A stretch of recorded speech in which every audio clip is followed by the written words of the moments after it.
So, is our first free live class of this new free course. So in this class, first of all, I'm going to talk about how can we start our spoken English learning journey. কিভাবে আমরা আমাদের ইংরেজি শেখার এই জার্নিটা শুরু করতে পারি, এই ল্যাঙ্গুয়েজের ভিতরে ঠিক কি আছে, ঠিক কোন জায়গাগুলো সম্পর্কে, কোন বিষয়গুলো সম্পর্কে ক্লিয়ার একটা কনসেপ্ট বা ধারণা থাকলে আমরা দ্রুত এই ল্যাঙ্গুয়েজটা শিখতে পারবো বা ডেভেলপ করতে পারবো। জাস্ট এই বিষয়টা নিয়ে আগে আমি আপনাদের সঙ্গে কথা বলবো। মনোযোগ দিয়ে দেখবেন এবং বোঝার চেষ্টা করবেন। এইখানে আমি আপনাদের 7টা পয়েন্টের কথা বলি, এটা নিয়ে আমি আর ডিটেলসে বলবো না, যেহেতু এগুলো আগেও আমি আপনাদেরকে দেখিয়েছি বিভিন্ন সময়। তো যারা প্রথম থেকে আমার ক্লাসগুলো করতে পারেননি, সঠিক ওয়েটা সঠিক গাইডলাইনটা পাচ্ছেন না ইংরেজি শেখার জন্য, বিভিন্ন জায়গা থেকে বিভিন্ন টপিক শিখে যাচ্ছেন কিন্তু আপনি অ্যাকচুয়াল ওয়েটা বুঝতে পারছেন না, কোন টপিকের সাথে কোন টপিক কানেক্টেড বা রিলেটেড, ঠিক কোনটার পর কোনটা পড়লে আপনি দ্রুত বা ডে বাই ডে ডেভেলপ করতে পারবেন, এই বিষয়গুলোকে যারা বুঝতে পারছেন না, যারা নিতে পারছেন না, তাদেরকে উদ্দেশ্য করে আমি বলছি এই ক্লাসটাতে লাস্ট পর্যন্ত থাকবেন। আপনি এই ল্যাঙ্গুয়েজ সম্পর্কে একটা কারেক্ট কনসেপ্ট আপনি পাবেন। এখন দেখেন, যেটা প্রথমত বলবো, এখানে একটা হেডলাইন আপনারা দিবেন, যদি পসিবল হয়, যদি সম্ভব হয়, একটা খাতা কলম সাথে নিয়ে বসবেন এবং একটা হেডলাইন দিবেন যে how can we start spoken English learning journey. কিভাবে আমরা ইংরেজি শেখার এই জার্নিটা শুরু করতে পারি। এখানে কয়েকটা পয়েন্ট আছে যেটা আপনাকে অনুসরণ করতে হবে। Point number one, you have to know about sentences. 1 নম্বর পয়েন্ট হচ্ছে আপনাকে সেন্টেন্স সম্পর্কে একটা ধারণা বা কনসেপ্ট রাখতে হবে। সেন্টেন্স, সেন্টেন্স বাক্য। 2 নম্বর পয়েন্ট হচ্ছে আপনাকে সেন্টেন্স কম্পোনেন্ট, অর্থাৎ বাক্যের যে উপকরণ, এইটা সম্পর্কে একটা ধারণা রাখতে হবে। আমি প্র্যাকটিক্যালি দেখিয়ে দিচ্ছি, বাট তার আগে এই পয়েন্টগুলো একটু বলি। জাস্ট 7টা পয়েন্ট, 7 পয়েন্টস। এই 7টা পয়েন্ট সম্পর্কে যদি আপনার ক্লিয়ার একটা কনসেপ্ট থাকে, তাহলে আপনি দ্রুত ইংরেজি ভাষাটা শিখতে পারবেন, এই ল্যাঙ্গুয়েজটাকে নিজের আয়ত্তে নিতে পারবেন। পয়েন্ট নাম্বার টু কি বললাম? Sentence component. Point number three হচ্ছে পার্ট অফ স্পিচ সম্পর্কে আপনার ক্লিয়ার একটা কনসেপ্ট রাখতে হবে, part of speech, point number three. Point number four, আপনাকে ভার্ব সম্পর্কে একটা কনসেপ্ট রাখতে হবে। ইংলিশ ল্যাঙ্গুয়েজে 8 প্রকার পার্ট অফ স্পিচ আছে, আপনারা প্রত্যেকেই জানেন। Noun, pronoun, adjective, verb, adverb, preposition, conjunction, interjection. এই 8 প্রকার পার্ট অফ স্পিচের ভিতর ভার্ব একটা পার্ট। তো এই ভার্ব হচ্ছে ইংলিশ ল্যাঙ্গুয়েজের হার্ট বা প্রাণ। I mean without verb you will not be able to make any kinds of English sentences. So verb সম্পর্কে একটা কনসেপ্ট রাখতে হবে। এটা হচ্ছে পয়েন্ট নাম্বার কত বললাম আপনার? Point number three. Point number four হচ্ছে আপনাকে, sorry, point number four. Point number five হচ্ছে টেন্স সম্পর্কে কনসেপ্ট রাখতে হবে। Point number five, you have to know about tense, tense সম্পর্কে একটা কনসেপ্ট রাখতে হবে। পয়েন্ট নাম্বার সিক্স হচ্ছে আপনাকে মডাল এবং সেমি মডাল অক্সিলারি ভার্বের ব্যবহার সম্পর্কে একটা ধারণা রাখতে হবে। কিসের ব্যবহার বললাম? মডাল এবং সেমি মডাল অক্সিলারি ভার্ব। আবারও বলছি, এটা হচ্ছে আমাদের পয়েন্ট নাম্বার সিক্স, মডাল এবং semi modal auxiliary verb. Point number seven হচ্ছে প্যাসিভ ভয়েস সম্পর্কে ক্লিয়ার একটা কনসেপ্ট রাখতে হবে, যেটা রিটেন ইংলিশে খুব বেশি প্রয়োজন হয়, খুব বেশি দরকার হয়। কিসের কথা বললাম? Passive voice. তাহলে আমি 7টা পয়েন্ট বললাম। ইংরেজি ভাষা শেখার জন্য এই 7টা পয়েন্টই যথেষ্ট। যদি এই 7টা পয়েন্ট সম্পর্কে আপনার ক্লিয়ার কনসেপ্ট বা ধারণা থাকে, আপনি দ্রুত এই ল্যাঙ্গুয়েজটাকে ডেভেলপ করতে পারবেন। 1 নম্বর পয়েন্ট সেন্টেন্স, বাক্য। 2 নম্বর পয়েন্ট বলছি সেন্টেন্স কম্পোনেন্ট, বাক্যের উপকরণ। 3 নম্বর পয়েন্ট বলছি পার্ট অফ স্পিচ। এই বিষয়গুলোকে যদি ধারাবাহিকভাবে আপনি শিখতে পারেন, আপনি ইংলিশে এক্সপার্ট এবং ফ্লুয়েন্ট হতে পারবেন এবং খুব দ্রুত সেটা পারবেন। 3 নম্বর পয়েন্ট বললাম কি? Part of speech. 4 number point verb. 5 number point, point number five, tense সম্পর্কে ক্লিয়ার কনসেপ্ট রাখতে হবে। পয়েন্ট নাম্বার সিক্স হচ্ছে মডাল এবং সেমি মডাল অক্সিলারি ভার্ব সম্পর্কে একটা কনসেপ্ট রাখতে হবে। এটাকে বলছি পয়েন্ট নাম্বার সিক্স। কোনটা? মডাল এবং semi modal auxiliary verb. Point number seven, এটা হচ্ছে প্যাসিভ ভয়েস সম্পর্কে একটা ক্লিয়ার কনসেপ্ট রাখতে হবে। জাস্ট এই পয়েন্টগুলো আপনারা একটু হেডলাইন করে নেন। এবার আমি একটা ব্ল্যাঙ্ক পেজে আসবো এবং এইখানে আপনাদেরকে দেখাবো যে কিভাবে আমরা ইংরেজি ভাষাটা শুরু করতে পারি। এখানে আমি আগে একটা হেডলাইন দিব, সব লিখে লিখে দেখাবো। সবাই একটু মনোযোগ দিয়ে দেখবেন, আশা করি আপনি নিতে পারবেন, কোথাও কোনো সমস্যা হবে না। ঠিক আছে? খুব ভালোভাবে বোঝার চেষ্টা করবেন, বিষয়গুলোকে নেওয়ার চেষ্টা করবেন। ওকে, সো আমরা শুরু করি। Just wait a minute. হ্যাঁ, তো দেখেন, আমি একটা হেডলাইন এখানে দিব যে how can we start learning English. কিভাবে আমরা ইংরেজি শেখা শুরু করতে পারি, দ্যাট ইজ আওয়ার হেডলাইন। আমি এটা দিলাম। এবার আমি আপনাকে একটা কথা বলি, এটা মনে রাখবেন। ইংলিশে যে কোনো সেন্টেন্স বা বাক্য তৈরি করতে হলে আপনাকে একটা পার্টিকুলার স্ট্রাকচার মেনটেন করতে হবে। For making any kinds of English sentences you have to maintain a particular structure. The structure is, first of all, you need a subject. For making any sentence, you need a subject. In the place of subject, you have to use noun or pronoun. এই সাবজেক্টের জায়গায় আপনাকে noun অথবা প্রোনাউনের ব্যবহার করতে হবে। After the subject you have to use verb, then extension. In the place of extension আপনাকে এই জায়গাটাতে অবজেক্ট অথবা কমপ্লিমেন্ট অথবা অ্যাডভার্বিয়ালস এর ব্যবহারটা করতে হবে। এই যে একটা স্ট্রাকচার আমি লিখলাম না, most of the time for making any kinds of English sentences you need this structure. এই স্ট্রাকচারটাকে মেনটেন করেই ইংলিশের যে কোনো সেন্টেন্স বা যে কোনো বাক্য তৈরি করা যায় বা তৈরি করা হয়। আপনারা এটা মনে রাখবেন। এটা হচ্ছে 1 নাম্বার কথা। কি বললাম? ইংলিশে কোনো সেন্টেন্স বা বাক্য তৈরি করতে গেলে মূলত এই স্ট্রাকচারটাকে ফলো করতে হয়। সাবজেক্ট, সাবজেক্টের স্থানে নাউন অথবা pronoun, then verb, then object, complement বা অ্যাডভার্বিয়াল। এখন এই noun, pronoun, verb, object, adverb এগুলো মূলত কি? এগুলো হচ্ছে মূলত, just try to understand here, এগুলো হচ্ছে মূলত আমাদের, আগে বোঝেন, এই নাউন, প্রোনাউন, ভার্ব বা অ্যাডভার্ব এগুলোকে পার্ট অফ স্পিচ বলছি। পার্ট অফ স্পিচ মানে কি? স্পিচের পার্ট। অর্থাৎ মনে করেন আমি যখন একটা কথা বলছি বা একটা কথা লিখছি, প্রতিটা সেন্টেন্স বা বাক্যগুলো কিভাবে তৈরি হচ্ছে, একটা বাক্যের ডেফিনেশন কি, একটা বাক্য বা সেন্টেন্সের সংজ্ঞা কি, যে কতগুলো শব্দ অর্থাৎ ওয়ার্ড পাশাপাশি বসে যখন মনের ভাবটা ক্লিয়ারলি প্রকাশ করে তাকে আমরা সেন্টেন্স বা বাক্য বলি। আমার কথাটা মনোযোগ দিয়ে বুঝবেন। আমি এই যে ক্লাসটা নিচ্ছি, এই যে সেশনটা নিচ্ছি, এটা কিন্তু যে কেউ করতে পারবেন। ইংলিশ ল্যাঙ্গুয়েজটা ডেভেলপ করার জন্য আপনি স্টুডেন্ট হন, housewife, teacher, officer, job holder, বা যারা আইএলটিএস এর প্রিপারেশন নিচ্ছেন, যে কোনো বয়সের যে কেউ এটা করতে পারবেন। আপনার জন্য হেল্পফুল হবে। আপনার স্ব স্ব সেক্টরে আপনি কাজে লাগাতে পারবেন। মনোযোগ দিয়ে বোঝেন এই ল্যাঙ্গুয়েজটা মূলত কি, এই ল্যাঙ্গুয়েজের ভিতরে কি আছে। কি বলছি? এই এই যে মানে একটা সেন্টেন্স বা বাক্যের ডেফিনেশন হচ্ছে কতগুলো শব্দ বা ওয়ার্ড পাশাপাশি বসে যখন মনের ভাবটা ক্লিয়ারলি প্রকাশ করে তাকে আমরা সেন্টেন্স বা বাক্য বলি। তো ইংলিশ ল্যাঙ্গুয়েজে ব্যবহৃত প্রতিটা সেন্টেন্স বা প্রতিটা বাক্যের যে ওয়ার্ড, যে শব্দ, ওই শব্দগুলোর একটা নাম আছে। প্রত্যেকটা ওয়ার্ডেরই একটা না একটা নাম আছে। এবং এই নামগুলো 8 প্রকার পার্ট অফ স্পিচ থেকে আসে। এই নামগুলো আমাদেরকে আইডেন্টিফাই করা শিখতে হয় যে কোন ওয়ার্ডটা মূলত কোন পার্ট অফ স্পিচ। এইটা যে যত দ্রুত আইডেন্টিফাই করতে পারে সে তত দ্রুত যে কোনো সেন্টেন্স বা যে কোনো বাক্যের অ্যাকচুয়াল সেন্স, অ্যাকচুয়াল অর্থ বুঝতে পারে, অ্যাকচুয়াল মিনিং বের করে নিয়ে আসতে পারে। এখন দেখেন সাবজেক্ট মানে কি, কথাটা বোঝেন এটা কতটা সহজ একটা স্ট্রাকচার। সাবজেক্ট মানে কি, যারা একদমই দুর্বল, একদম বেসিক লেভেল, যারা বোঝেন না, একটু বোঝার চেষ্টা করেন। যারা লাস্ট পর্যন্ত থাকবেন আমি এটাও দেখিয়ে দিব, যারা অনেকেই আছেন আমি এই যে বিষয়গুলো দেখাচ্ছি এটা বোঝেন বা পারেন, কিন্তু অর্থাৎ আপনি মোটামুটি গ্রামার বোঝেন বা রিডিং পড়তে পারেন বা মোটামুটি লিখতেও পারেন, কিন্তু কেউ যখন স্পিকিং করতে যান সেটাতে আপনি প্রবলেম ফেস করেন। অর্থাৎ সাবজেক্ট কোনটা হবে, ভার্ব কোনটা হবে, বা ফ্লুয়েন্টলি কথা বলা, একটা বাক্যের পর আরেকটা বাক্য অটোমেটিক্যালি নিয়ে আসা, এইটা আমরা পারি না। এই ধরনের প্রবলেমগুলো যাদের হয় আপনি ওভারকাম করতে পারবেন, জাস্ট একটু ধৈর্য ধরে থাকতে হবে। আমি ধারাবাহিকভাবে স্টেপ বাই স্টেপ সবকিছু দেখাচ্ছি। এখন দেখেন সাবজেক্টের জায়গায় আমরা কি বসাবো? নাউন বা প্রোনাউন। মানে সাবজেক্ট মানে কি, আমরা জানি কর্তা। অর্থাৎ একটা কথা যখন বলা হয়, একটা কাজ যখন করা হয়, কেউ তো একজন করে, কেউ তো একজন বলে। একটা বাক্যের সাবজেক্ট কি হতে পারে? আই, অথবা উই, অথবা ইউ, অথবা হি, অথবা সি, অথবা দে, অথবা রহিম বা করিম। এগুলোই হচ্ছে একটা সেন্টেন্স বা বাক্যের মূলত সাবজেক্ট হয়। অর্থাৎ আমি, আমরা, তুমি, তোমরা। এই সাবজেক্টের পরেই মনে রাখবেন প্রতিটা ইংলিশ সেন্টেন্স বা বাক্যে আমাদের ভার্ব ইউজ করতে হয়, ভার্ব বসাতে হয়। কি বললাম? সাবজেক্টের পরে কিসের কিসের ব্যবহার হয়? ভার্বের। Verb is the heartbeat of sentences. Verb is a word that denotes being, having or doing something.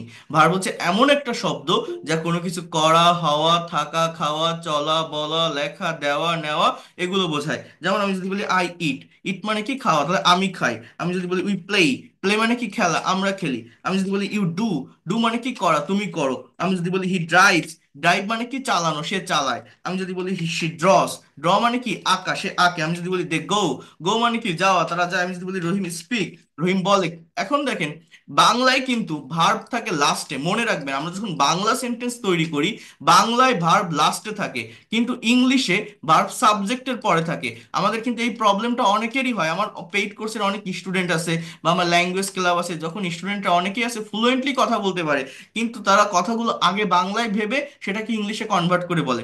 যেহেতু our mother tongue is Bangla, you all know that Bangla হচ্ছে আমাদের মাতৃভাষা, তাই না? তো প্রাইমারি লেভেলে যখন কেউ কোনো কিছু ইংলিশে লিখতে যায় বা বলতে যায় তার ব্রেনে আগে বাংলাটা চলে আসে, দেন সেটাকে কনভার্ট করে সাজিয়ে গুছিয়ে সে ইংলিশে লেখার বা বলার চেষ্টা করে। কিন্তু বাংলা আর ইংলিশের স্ট্রাকচার কিন্তু সেম না।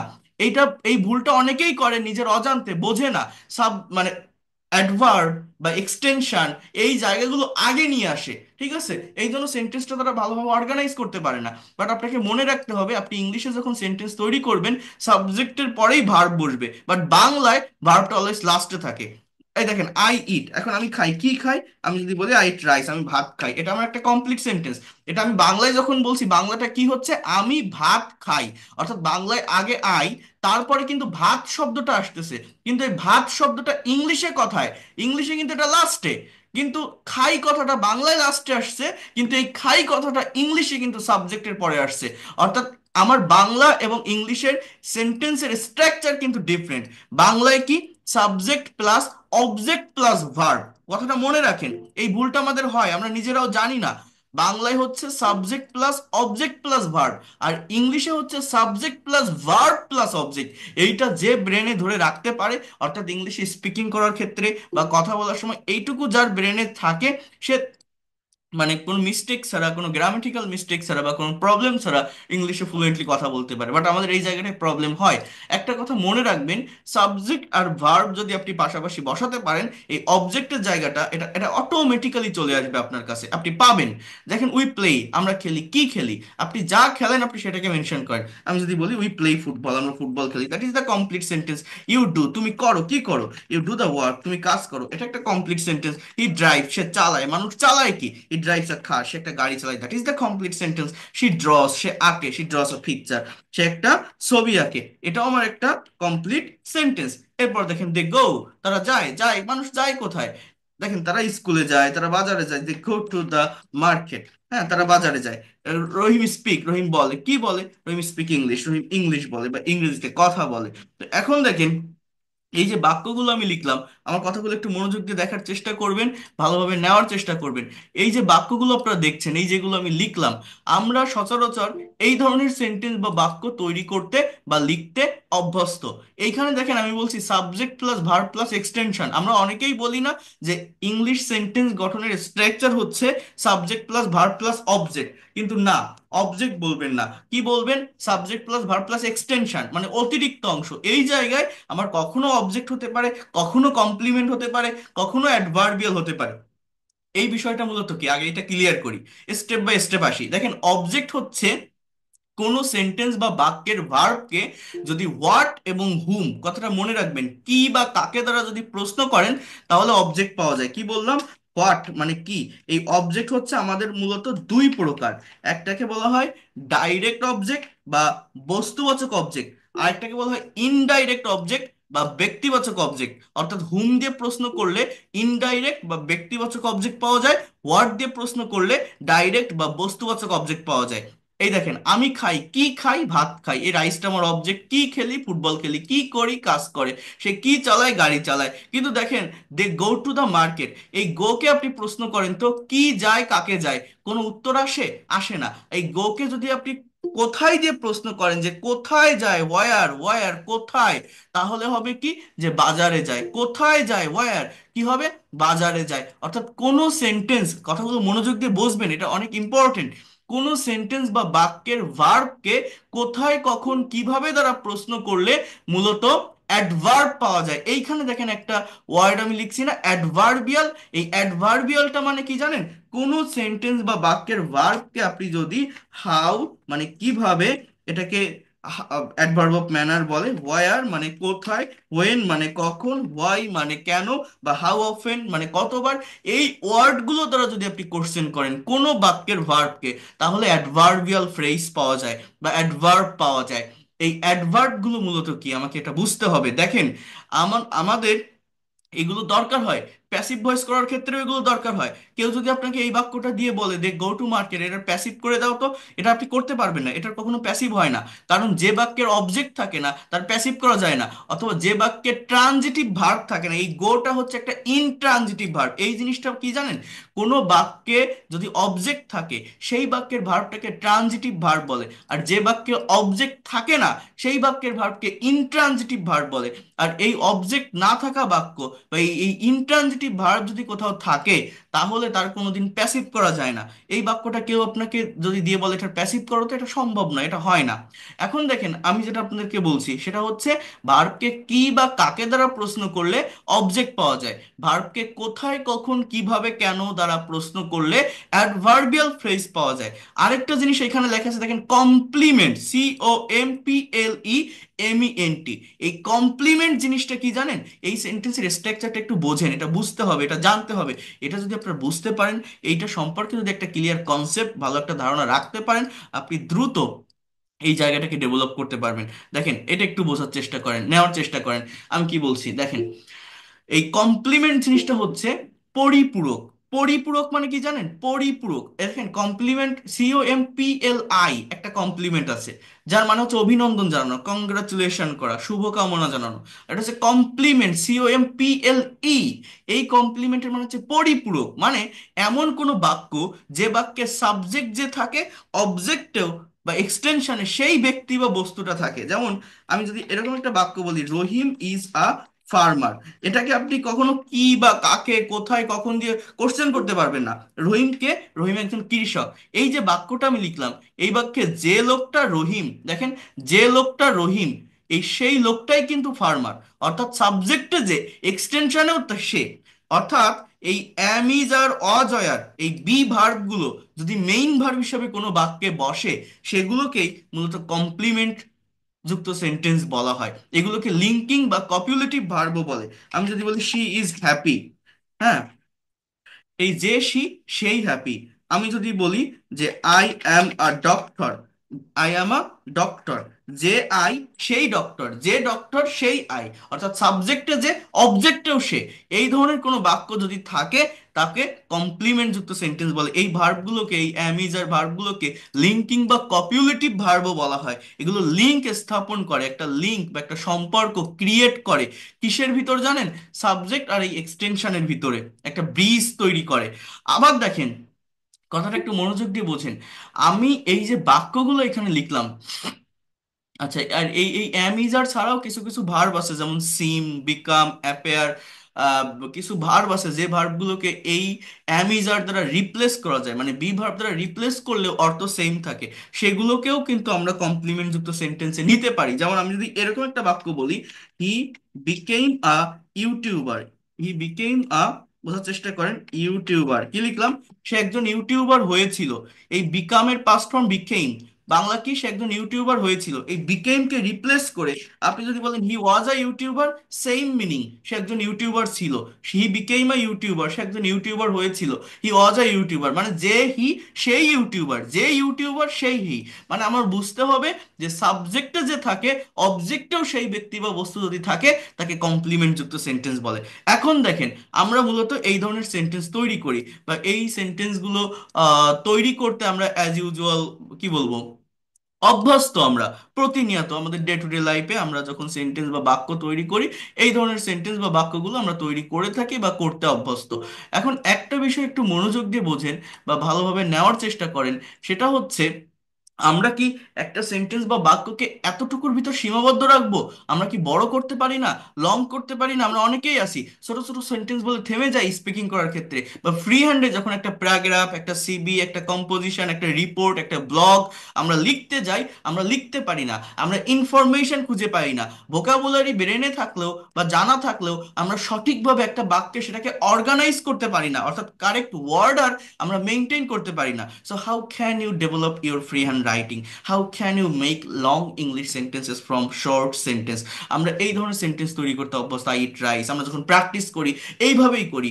I eat rice, I don't eat rice, do I eat rice, don't I eat rice, we play football, we don't play football, do we play football, don't we play football, he drives a car, he doesn't drive a car, does he drive a car, doesn't he drive a car. অর্থাৎ এতটুকুই আমাদের বাক্য। কিন্তু দেখেন, এই ছোট বাক্য থেকে আমরা অনেক বড় বাক্য তৈরি করতে পারি। একটা সেন্টেন্স বা বাক্যকে আমরা বড় করতে পারি, বাক্যের ভিতরে এক্সট্রা ইনফরমেশন নিয়ে আসতে পারি, এবং তার একটা কারেক্ট স্ট্র্যাটেজি এবং ইফেক্টিভ একটা টেকনিক আছে, যেটা ফ্রি হ্যান্ড রাইটিং ডেভেলপ করার সব থেকে ইফেক্টিভ স্ট্র্যাটেজি, যেটা আমি আপনাদেরকে এখন দেখাবো। জাস্ট 10টা মিনিট আপনি টাইম দিবেন, আমি আপনাকে দেখাই দিচ্ছি যে কিভাবে যে কোনো শর্ট ইংলিশ সেন্টেন্সকে লং সেন্টেন্সে পরিণত করতে হয়। এই স্ট্র্যাটেজি, এই টেকনিক বা এই কৌশলটা যদি আপনি একবার নিতে পারেন, একবার যদি দেখতে পারেন, এটা সারা জীবনের একটা অ্যাসেট হয়ে থাকবে। আপনার নেক্সট জেনারেশনকে আপনি শেখাতে পারবেন। হাজার হাজার টাকা খরচ করেও এই টেকনিক আপনি পাবেন না, যেটা এই আজকের ক্লাসে ফ্রিতে আপনি শিখে যাচ্ছেন। দেখার চেষ্টা করেন, ক্লাস শেষে আপনাদের সঙ্গে আমি কথা বলবো। দেখেন, এই যে একটা বাক্য, তাই না, আই ইট রাইস, আমি ভাত খাই। আমরা কিভাবে এই বাক্যটাকে আরো বড় করতে পারি, এই বাক্যের ভিতরে এক্সট্রা ইনফরমেশন নিয়ে আসতে পারি? এটার জন্য কি করতে হয় জানেন? এই ভার্বকে অ্যাডভার্ব দ্বারা কোশ্চেন করতে হয়। অ্যাডভার্ব কোনটা? এই যে বললাম না অ্যাডভার্বিয়াল, দেখেন এখানে লিখছি না? এই অ্যাডভার্বিয়াল জিনিসটা কি? কোনো সেন্টেন্স বা বাক্যের ভার্বকে যদি এই ওয়ার্ডগুলো দ্বারা কোশ্চেন করেন, তাহলে অ্যাডভার্ব পাওয়া যায়। যেমন আমি খাই, কি খাই? ভাত খাই। ভাতটা কি? অবজেক্ট। এবার আপনি প্রশ্ন করেন হাউ দিয়ে, how do I eat rice.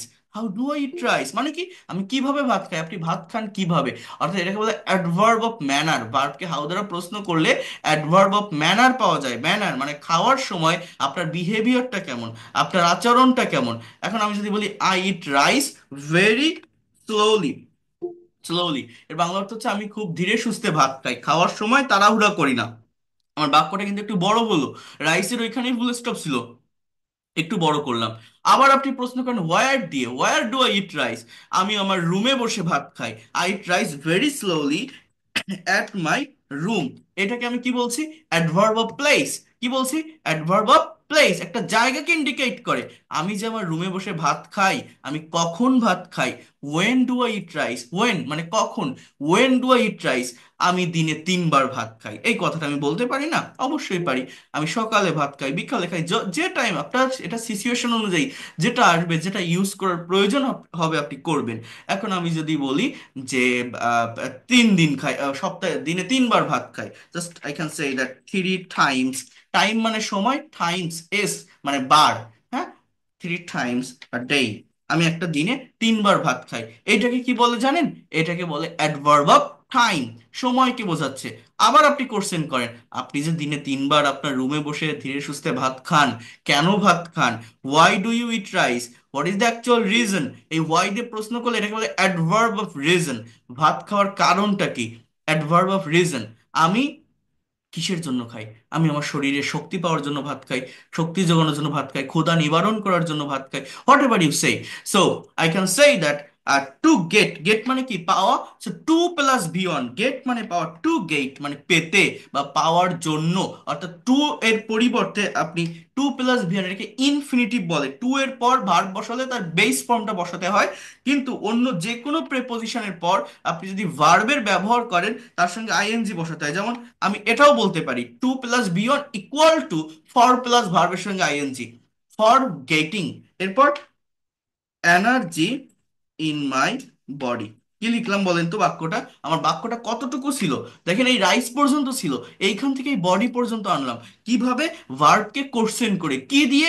Double US word দিয়ে। I eat rice very slowly at my room 3 times a day to get energy for in my body or for getting energy in my body. So very slowly, it is called adverb of manner। এটাকে adverb of manner বলে। ভার্বকে how দ্বারা প্রশ্ন করলে পাওয়া যায় at my room. এটাকে বলা হয় অ্যাডভার্ব অফ প্লেস। ভার্বকে কি? ওয়ার দ্বারা প্রশ্ন করলে এটা পাওয়া যায় 3 times a day। এটাকে বলে অ্যাডভার্ব অফ টাইম। ভার্বকে ওয়েন অর্থাৎ কখন দ্বারা প্রশ্ন করলে পাওয়া যায় to get or for getting energy in my body. এটাকে বলা হয় অ্যাডভার্ব অফ রিজন। ভার্বকে ওয়াই দ্বারা কোশ্চেন করলে পাওয়া যায়। একটা সিম্পল সেন্টেন্সকে এর থেকে ছোট ছড়া বড় আপনি করতে পারবেন। অর্থাৎ একটা সেন্টেন্সের ভিতর কিভাবে আমরা, দেখেন রাইস পর্যন্ত ছিল, এক্সট্রা ইনফরমেশন নিয়ে আসতে পারি। কি করে পারি? ভার্বকে ডাব্লিউএইচ ওয়ার্ড দ্বারা কোশ্চেন করে। আমরা যে কোনো আমাদের রাইটিং এ এই টেকনিকটা, এই স্ট্র্যাটেজিটা যদি আমরা অ্যাপ্লাই করতে পারি, অনেক দ্রুত আমরা আমাদের এই রাইটিংটাকে ডেভেলপ করতে পারবো।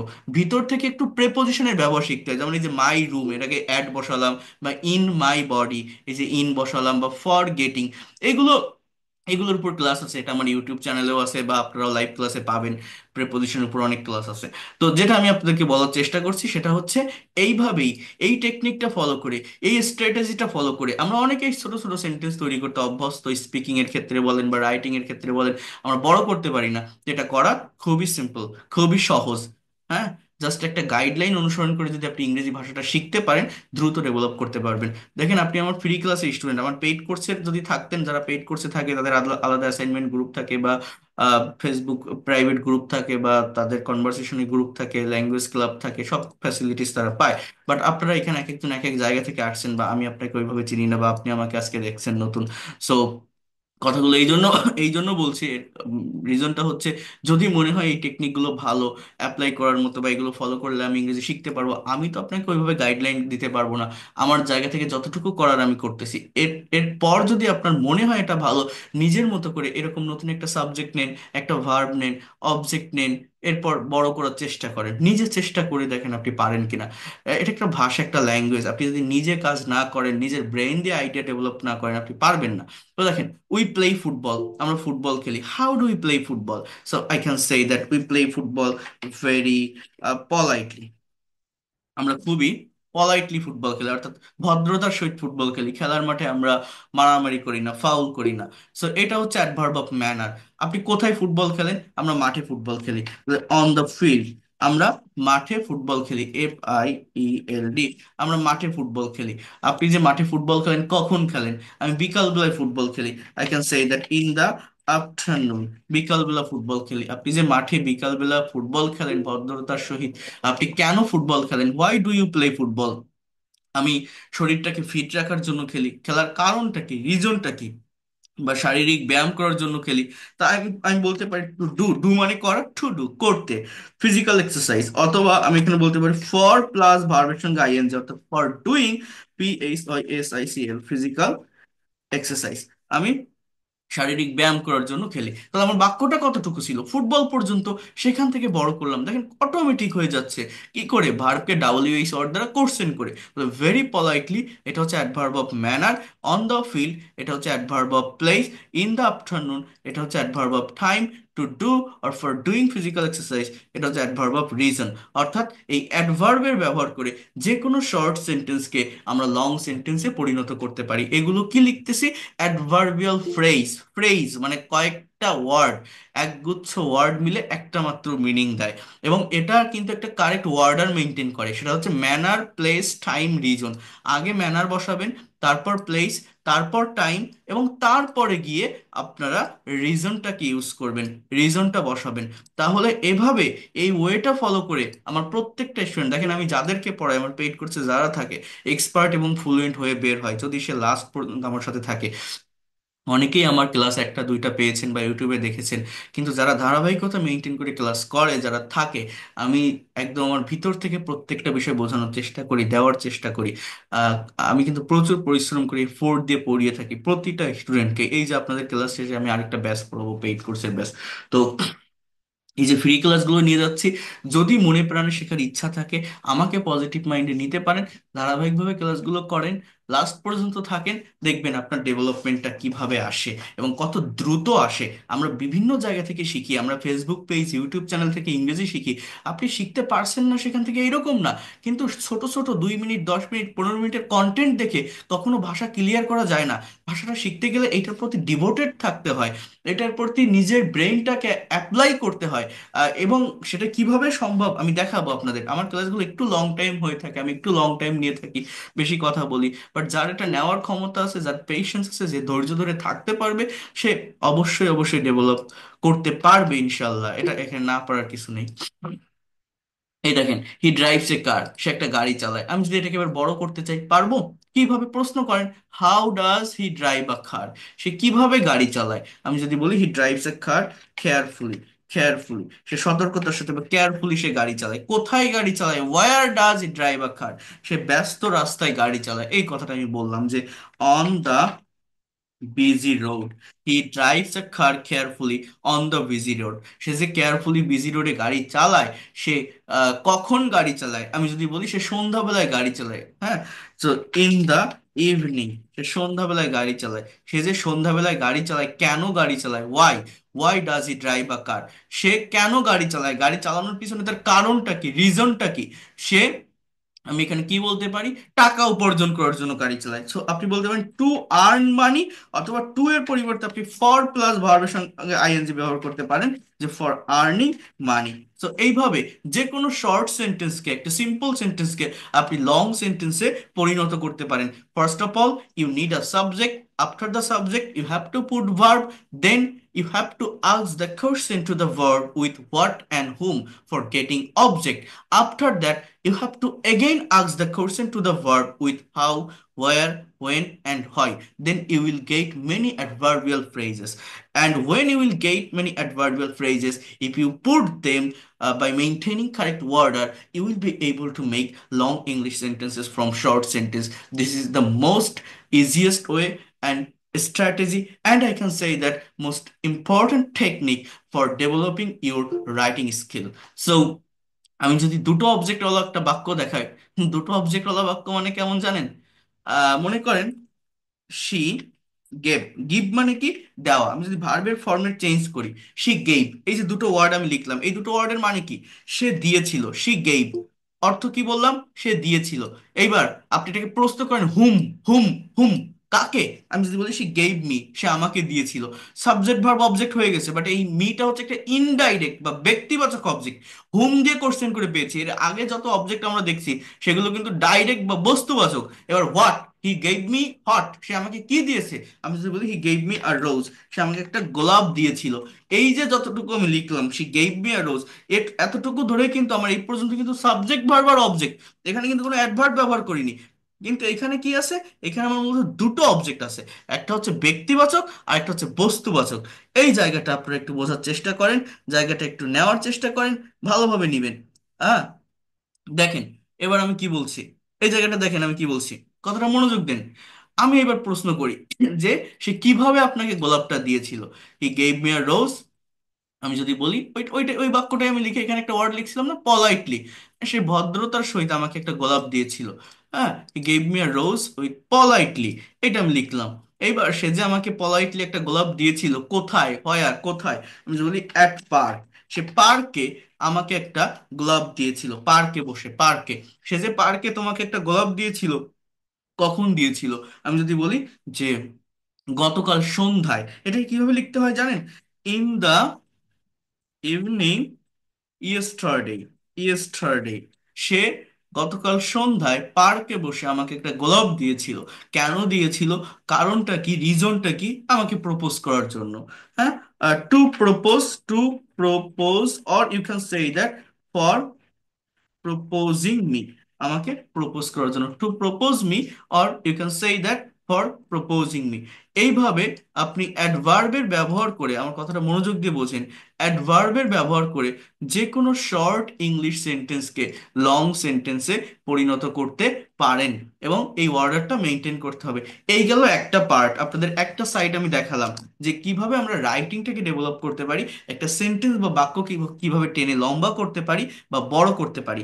এখন যে বিষয়টা নিয়ে কথা বলবো বা যে বিষয়টা দেখাবো, সেটা হচ্ছে যে কিভাবে একটা সেন্টেন্স বা বাক্যকে ঘোরাতে পারি। অর্থাৎ আমরা যে স্পোকেন ইংলিশ শিখি, স্পিকিং যেটা আমরা করতে চাই, করতে পারি না, বিভিন্ন জায়গায় প্রবলেম ফেস করি, আমাদের টেন্স ঠিক থাকে না, ভার্ব ঠিক থাকে না, সাবজেক্ট আমরা ইউজ করতে পারি না, তো এইটা কিভাবে করতে হয়? অর্থাৎ এটা তো রাইটিং এর পার্ট, আমি দেখালাম যে একটা বাক্যের ভিতর কিভাবে এক্সট্রা ইনফরমেশন ওয়ার্ড আনতে হয়, বা সেটাকে কারেক্ট ভাবে কিভাবে অর্গানাইজ করতে হয়, সেন্টেন্সকে বড় কিভাবে করতে হয়, লং কিভাবে করতে হয়, বা মনের ভাবটাকে কিভাবে একটু ডিটেলসে প্রকাশ করা যায়।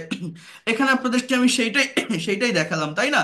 কিন্তু দেখেন, এখন যদি আমি একটু এই জায়গাটা নিয়ে কথা বলি, সেটা হচ্ছে কিভাবে ঘোরাবো একটা সেন্টেন্স বা বাক্যকে, আমি টাইমের পরিবর্তন কিভাবে করবো। অর্থাৎ কথা বলতে গেলে আমাদের যে মেইন প্রবলেমটা হয় সেটা হচ্ছে সময়ের পরিবর্তনের সমস্যা। তো এইটা কিভাবে করতে পারি সেটা এখন একটু দেখাই। সবাই একটু ধৈর্য ধরে দেখবেন, মনোযোগ দিয়ে দেখার চেষ্টা করবেন। বাট এই পর্যন্ত যতটুকু বোঝালাম, আপনারা কি বুঝতে পেরেছেন বা নিতে পেরেছেন? এই পর্যন্ত যা যা বললাম, যতটুকু দেখালাম, হ্যাঁ, কিছু কি বুঝছেন? রেসপন্স করেন জি, তো। মোটামুটি বুঝতে পারছি স্যার। আচ্ছা, জি স্যার। জি স্যার। ধন্যবাদ। আচ্ছা, একটু ওয়েট করেন। ওকে, তাহলে দেখেন এবার আমি একটু দেখাই যে একটা সেন্টেন্স বা বাক্যকে আমরা কিভাবে ঘোরাতে পারি, কিভাবে বড় করতে পারি। এত ডিটেলসে আমি দেখাচ্ছি, এ যদি আপনি বুঝতে না পারেন আপনি আর কোনোভাবে কোনো জায়গা থেকে বুঝতে পারবেন না। কি বললাম যে যে কোনো একটা বাক্য তৈরি করতে গেলে আমার ফার্স্টে সাবজেক্টের প্রয়োজন, সাবজেক্টের পরে আমার দরকার ভার্ব, ভার্বের পরে কি, ভার্বকে আমি প্রশ্ন করব কি দিয়ে, প্রথমে হট এবং হুম দিয়ে প্রশ্ন করি, তাহলে আমি অবজেক্টটা পাবো। তারপরে কি, হাউ, হোয়ার, ওয়েন, হোয়াই, এগুলো দিয়ে কোশ্চেন করলে আমি আমার কথাকে বাড়াতে পারবো, একটা বাক্যকে লং করতে পারবো, একটা বাক্যের ভিতর এক্সট্রা ইনফরমেশন আনতে পারবো, এবং সেটা ফ্রেজ আকারে আসে। ফ্রেজ, অ্যাডভার্বিয়াল ফ্রেজ বলছি এগুলোকে, বা প্রেপোজিশনাল ফ্রেজও বলা যায়। এই ফ্রেজ এবং ক্লজের ডিটেলস ব্যবহারটা জানতে হয়। আমার ইউটিউব চ্যানেলে ফ্রেজ এবং ক্লজের ডিটেলস ইউজ দেওয়া আছে, আপনারা প্রত্যেকে আমার ইউটিউব চ্যানেল চেনেন বা জানার কথা, যেহেতু আপনারা আমার প্রিভিয়াস গ্রুপগুলোতে ছিলেন বা ক্লাসগুলো করেছেন, এর আগেও দেখেছেন, তো জানার কথা। আমি লিংক দিয়ে দিব। এবং এই ক্লাসগুলো, এই যে ক্লাসটা নিচ্ছি, যারা মিস করছেন বা পারছেন না করতে ঠিকভাবে, প্রত্যেকটা ক্লাসের রেকর্ড থাকবে, প্রত্যেকটা ক্লাসের যে এই যে ফাইলগুলো লিখে লিখে পড়াচ্ছি, এই ডকুমেন্টগুলো থাকবে, আপনারা পাবেন। ঠিক আছে? তাহলে যেটা বললাম, এইটা হচ্ছে আমি একটা সাইড নিয়ে কথা বললাম বা একটা বিষয় আপনাদেরকে দেখালাম। এবার আমি যেটা নিয়ে কথা বলবো সেটা হচ্ছে আমাদের স্পিকিং এর জায়গাটা, অর্থাৎ স্পোকেন ইংলিশটা মূলত কি। আমরা এই যে ইংলিশে কথা বলতে পারি না, এই যে কথা বলতে পারি না কেন, মূলত কোন জায়গাটাতে আমরা প্রবলেমটা ফেস করি, আমাদের প্রবলেম বা সমস্যা মূলত কোথায়, সেটা একটু আপনাদেরকে দেখাই। আচ্ছা, এইটা এরকমই থাক, তাহলে বেশি ভালো হবে আমার যেটা মনে হয়। ডিলিট করব না, তাহলে আমি আপনাদেরকে এই বিষয়গুলোকে পাঠিয়ে দিতে পারবো, যা যা করলাম আমি আমি পাঠিয়ে দিব আপনাদের। এখন দেখেন, আমি এখানে আরেকটা পেজে আসি। এখন আমি আপনাদেরকে কি বলছিলাম, যে যে কোনো সেন্টেন্স বা বাক্য তৈরি করতে গেলে আমরা একটা স্ট্রাকচার মেনটেন করি। স্ট্রাকচারটার কথা আপনাদের মনে থাকার কথা, যে subject, then verb, then extension. এবং এই নাউন প্রোনাউন কি বা এক্সটেনশনে অবজেক্টটা কি, কমপ্লিমেন্টটা কি, অ্যাডভার্বিয়ালটা কি, এটাও কিন্তু আমি ডিটেলসে আপনাদেরকে বলেছি, ডিটেলসে বলেছি। যদি কেউ বুঝতে না পারেন ইনস্ট্যান্টলি, অনেক সময় বুঝতে গেলে সমস্যা হয়, প্রবলেম ফেস করে, অনেকেই বুঝতে পারে না। রেকর্ড ক্লাসটা দেখবেন, দেখবেন আপনি নিতে পারবেন। আচ্ছা, এখন আমি এইগুলো কেটে দিই, এগুলো কিন্তু এই পেজে আবার আছে, আমি এখান থেকে কপি করে নিয়ে আসছি, তো এটা আমি কেটে দিই এখন। এটা কেটে দিয়ে আমি এবার স্পিকিং এর জায়গাটি নিয়ে কথা বলি। এটা তো আমি দেখলাম রাইটিং, অর্থাৎ কিভাবে আমরা আমাদের রাইটিং এর জায়গাটা ডেভেলপ করতে পারি, বা শর্ট সেন্টেন্সকে লং সেন্টেন্সে কিভাবে পরিণত করতে পারি, জাস্ট এইটা আমি আপনাদেরকে দেখালাম। এখন দেখেন, আমি যদি একটু স্পিকিং এর জায়গাটা নিয়ে কথা বলি, এই স্পোকেন ইংলিশটা মূলত কি, আমি ইংলিশে কথা বলতে পারি না কেন, অর্থাৎ আমি কথার পরিবর্তন, সময়ের পরিবর্তন, একটা কথাকে ঘোরাতে পারি না, সেটা মূলত কি। যেমন এই যে বাক্যগুলো আমি এখানে লিখছি, কথাটা বোঝেন, এই বাক্যগুলো যারা টেন্স চিনেন বা টেন্স যারা বোঝেন, এই বাক্যগুলো দেখলে বুঝতে পারবেন এগুলো কোন টেন্সে লেখা আছে। এগুলো মূলত প্রেজেন্ট ইনডিফিনিট টেন্সে লেখা আছে। কেন বলছি প্রেজেন্ট ইনডিফিনিট?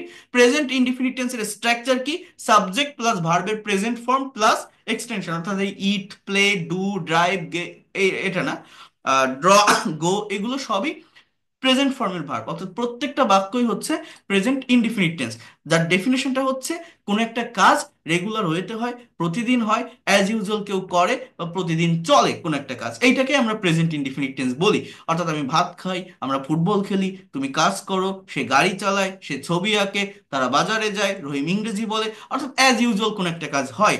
কিন্তু দেখেন, আপনি যখন প্রফেশনালি, প্র্যাকটিক্যালি কারোর সঙ্গে ইংলিশে কনভারসেশন করতে যাবেন, কারোর সঙ্গে ইংলিশে কমিউনিকেশন করতে যাবেন, বাই স্পিকিং করতে যাবেন, কখনো একটা সার্টেন টাইমকে মেনটেন করে আপনি কথা চালিয়ে যেতে পারবেন না।